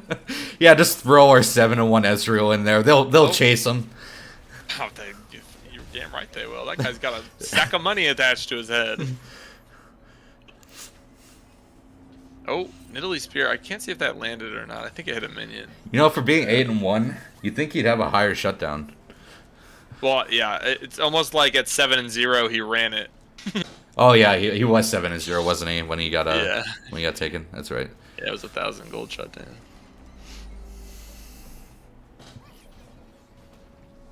Yeah, so they're gonna try to set up the poke, but Data needs to get in position here, and that's not the position. yeah, you don't want to walk straight at them. Ooh. Yes, okay, there's the position, but no, double bubble means that she's gonna be asleep. Nice Zonias. Nice preemptive Zonias. The ult is coming Over out. the wall. She was not in range of anybody. Really bad Zed is on the flank though. Picks up 2 kills instantly. Huge. Ezreal is hit by the 2 trouble, but it doesn't mean anything. Nicely done by really bad Zed. And we're kind of to the point, right, where it just doesn't matter, unfortunately, for STD. Like, I do think the IOL kind of messed up their setup for that fight. Like you said, Dana should not be standing in the middle of the river as fiddlesticks. But when you have your Ezreal here in there, oh my god! What the hell? Jesus, that is so much damage. What is that? Yeah. I swear to God, putting AD ratios on his W and his E was the worst thing you could have ever done for that champion. Oh, the hook! Oh my god! Again. This is probably just might just be it. Like Mpex is just fearless. This guy gives not a single fuck. Nope. Like not at all. Like what can they do actually? He's got U-moves. What are they gonna do to him? Like. Oh. He's gonna have to cleanse that. He did. Yeah, he did. That's 2 inhibs down. Open inhib on the top as well. Very nice hook coming out. And is this just gonna be a clean sweep coming out of IOL? Yeah, and just like that, STD 2-0s them in whatever it was, I guess quarterfinals or it would have been the quarterfinals, yeah. And IOL just sweeps STD for finals. It looks like. Oh, they're not gonna be done yet. Big chunk. Triple inhib and back off. It's really hard to come back from a triple inhib. Really hard. Yeah, a triple inhib. How do you win these? But I don't think you do. Triple inhib, 13K. Yeah. I mean, the gold lead doesn't mean much if you can stall till later on in the game, but I don't think IOL is gonna let that happen. Right. So, if anything, well, at this point, Ezreal doesn't actually scale that badly, and he's almost full build already. Yeah. I am surprised we're not seeing any defensive items out of him though. Literally none. Yeah, troll. Dude, look at the items. There's almost no defensive items. Oh, I like this though. This is good. The bush camp. Yeah. Well, yeah, just something, right? Dude, the bush of death. That's with a piece of candy. I really love that. I love the piece of candy. Oh, who left this here? That's Here it comes. This is a desperation play at its finest. But he just goes ham, but is not being able to follow it up. Nicely done by IOL. Trevor isn't able to assassinate Mpex. And they also didn't have Winnie the G there either. Yeah, that strikes me as kind Oh, of. he uses his U moves. He's looking for the penta. Is there gonna be a penta on the last game of the season? I think Winnie's gonna not let it. Dude, Apex is going for it. They're all going for it. Is there enough time? Yeah, there is. Oh, no. He's not gonna. Winnie's not gonna let it happen. This is their consolation prize. No penta for Apex. Consolation prize. Oh, honorable 1v1? No, Trevor's back Nope. up. And this will just be the game. Holy crap. Huge Dana ult. The minions are going to end it. And there you have it. That's G- finals. Beer League GG. Season 3 champions are IOL. Absolutely nutty series, honestly. Former Like, SPO was so close to getting it. And then they got second, but they got rid of Reese, and then they won. Funny I'm how a mathematician. funny how that one plays out, right? Oh, man. What is it? Like, IOL just came. Yeah, firing on all dude, cylinders the whole time. Dude, IOL came to fucking play today. Like, they were. I think they came to go to bed. They were not. Yeah, they're like, "Fuck, we gotta win. yeah." Great. JoJo's like, my bedtime's at 10. We just gotta go. Like, let's just If pour one them. game, we're FFing the rest. Oh, wow. Just absolutely nutty gameplay coming out of IOL. Like, I did not expect that. Like, I didn't either. Yeah. Absolutely nuts. I think this is definitely a good time to go talk to the captains, though. Yeah, for sure. Bring him in here. Do your thing. I don't think they're both here yet. We have a Derek, and STD is still taking some time to discuss, as I totally understand that. They had a really great season and an even better honestly. Run through the playoffs, so it's really tough for that to not come to fruition. I mean, like, you had to imagine that they were a shoo-in, right? Like, how would you...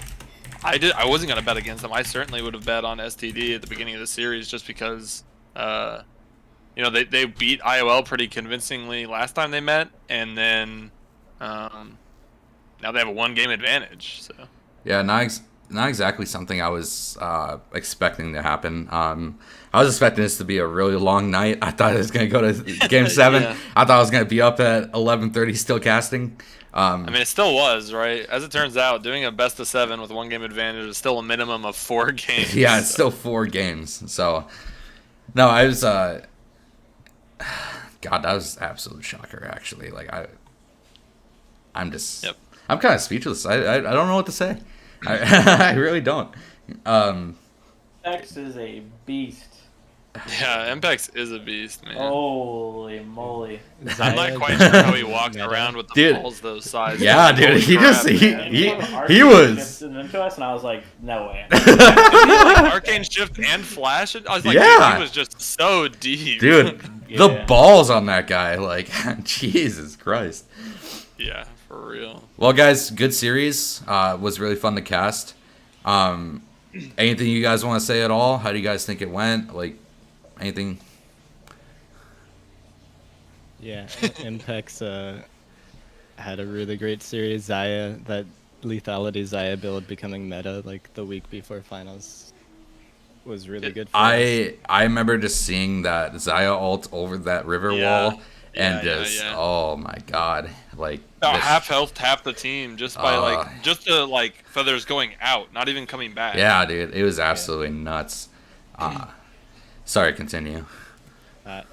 They were definitely good games. Like we put a lot of prep time into it, and like I was scared every single time I see Trevor get a kill or Jinx get a kill. I'm just like shitting myself over here, like, oh fuck, I ran too far forward.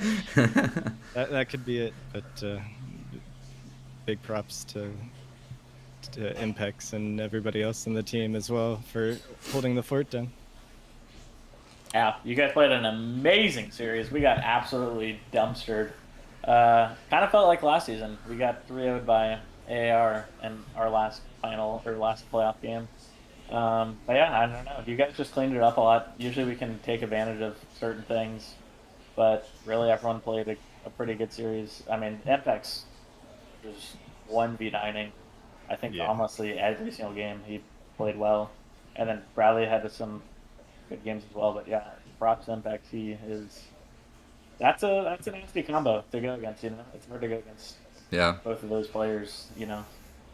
Yeah. But yeah, you guys played really well. Congratulations. Thank you. I'm gonna shout out Dana too.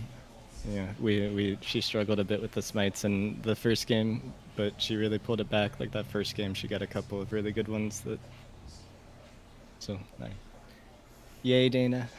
All right. I'm curious, just from both of you, like real quick, if there's anything that like completely took you off guard in draft. I haven't been like keeping up with scouting everyone because I'm not in like playoffs anymore.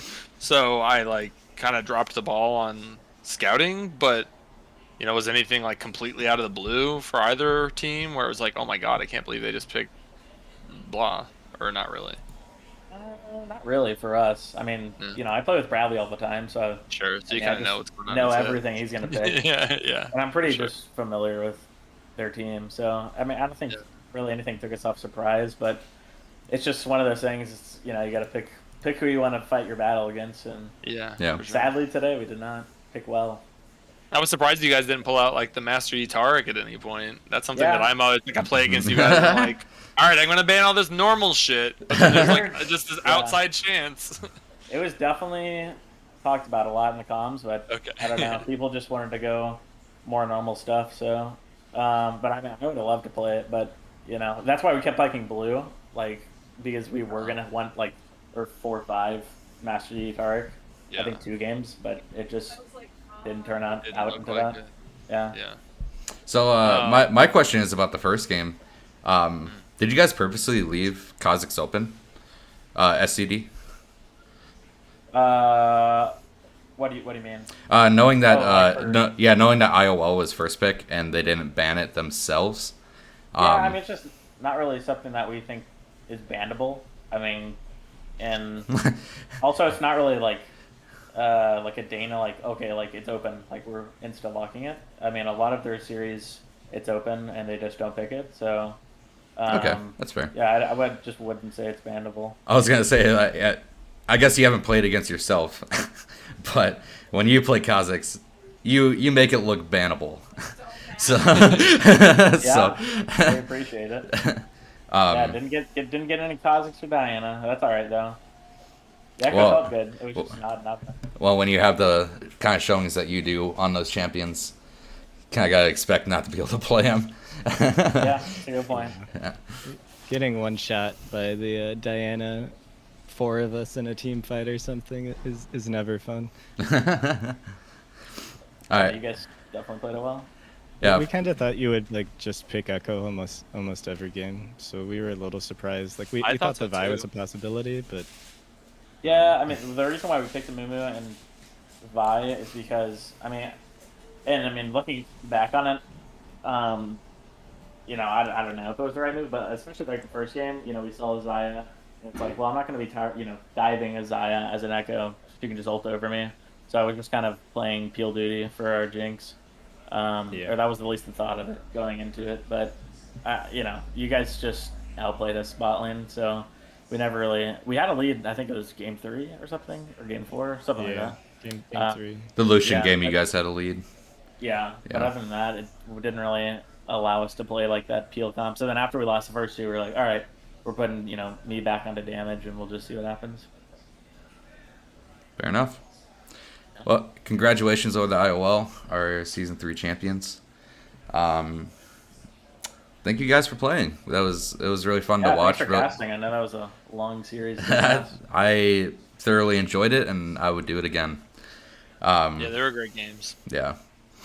Like And it's just like yelling and hooting and hollering on our side. Yeah. Pretty much the whole time. like what the fuck? Like Yeah, especially dude, like you need to like rein in Impex a little bit. That guy's crazy. all right. That dude's gonna be a doctor someday. He's got hands of gold. He's gonna be full spending it. No, he's gonna be like House, just risk everything. Yeah. Just a risk taker. Yeah. All right, thank you guys very much for playing. Have a great rest of your night. Thank you. Looking forward to the next season. Yeah, we'll see you next Yes, sir. season. All right. GG's. Bye. Ben, thank you for casting with me. I appreciate it. Yeah, no problem. They ended up being really fun games to cast. And, Yeah, they were. Just be like, what the fuck was that? Like, ah. yeah. A lot of times some of these beer league games can get a little like, and people are trying to play safe, especially when like it matters. But like, holy crap, there was none of that today. No, it was just They're just going full for it. balls to the wall today. So Yeah. it was really exciting. I'm glad I got to cast the finals. Really looking forward to the next season. I'll be playing again, so. Yeah, that's what I saw. We'll have to. I'm Yeah. trying to put together. If you're looking for a top later, I got you. Yeah, well, think about it. Everyone knows how I am, so. Yeah. Yeah. All right. All right. Thanks for casting, Ben, and thanks for watching, guys. I will see you all next time. Bye. Yep. See y'all later.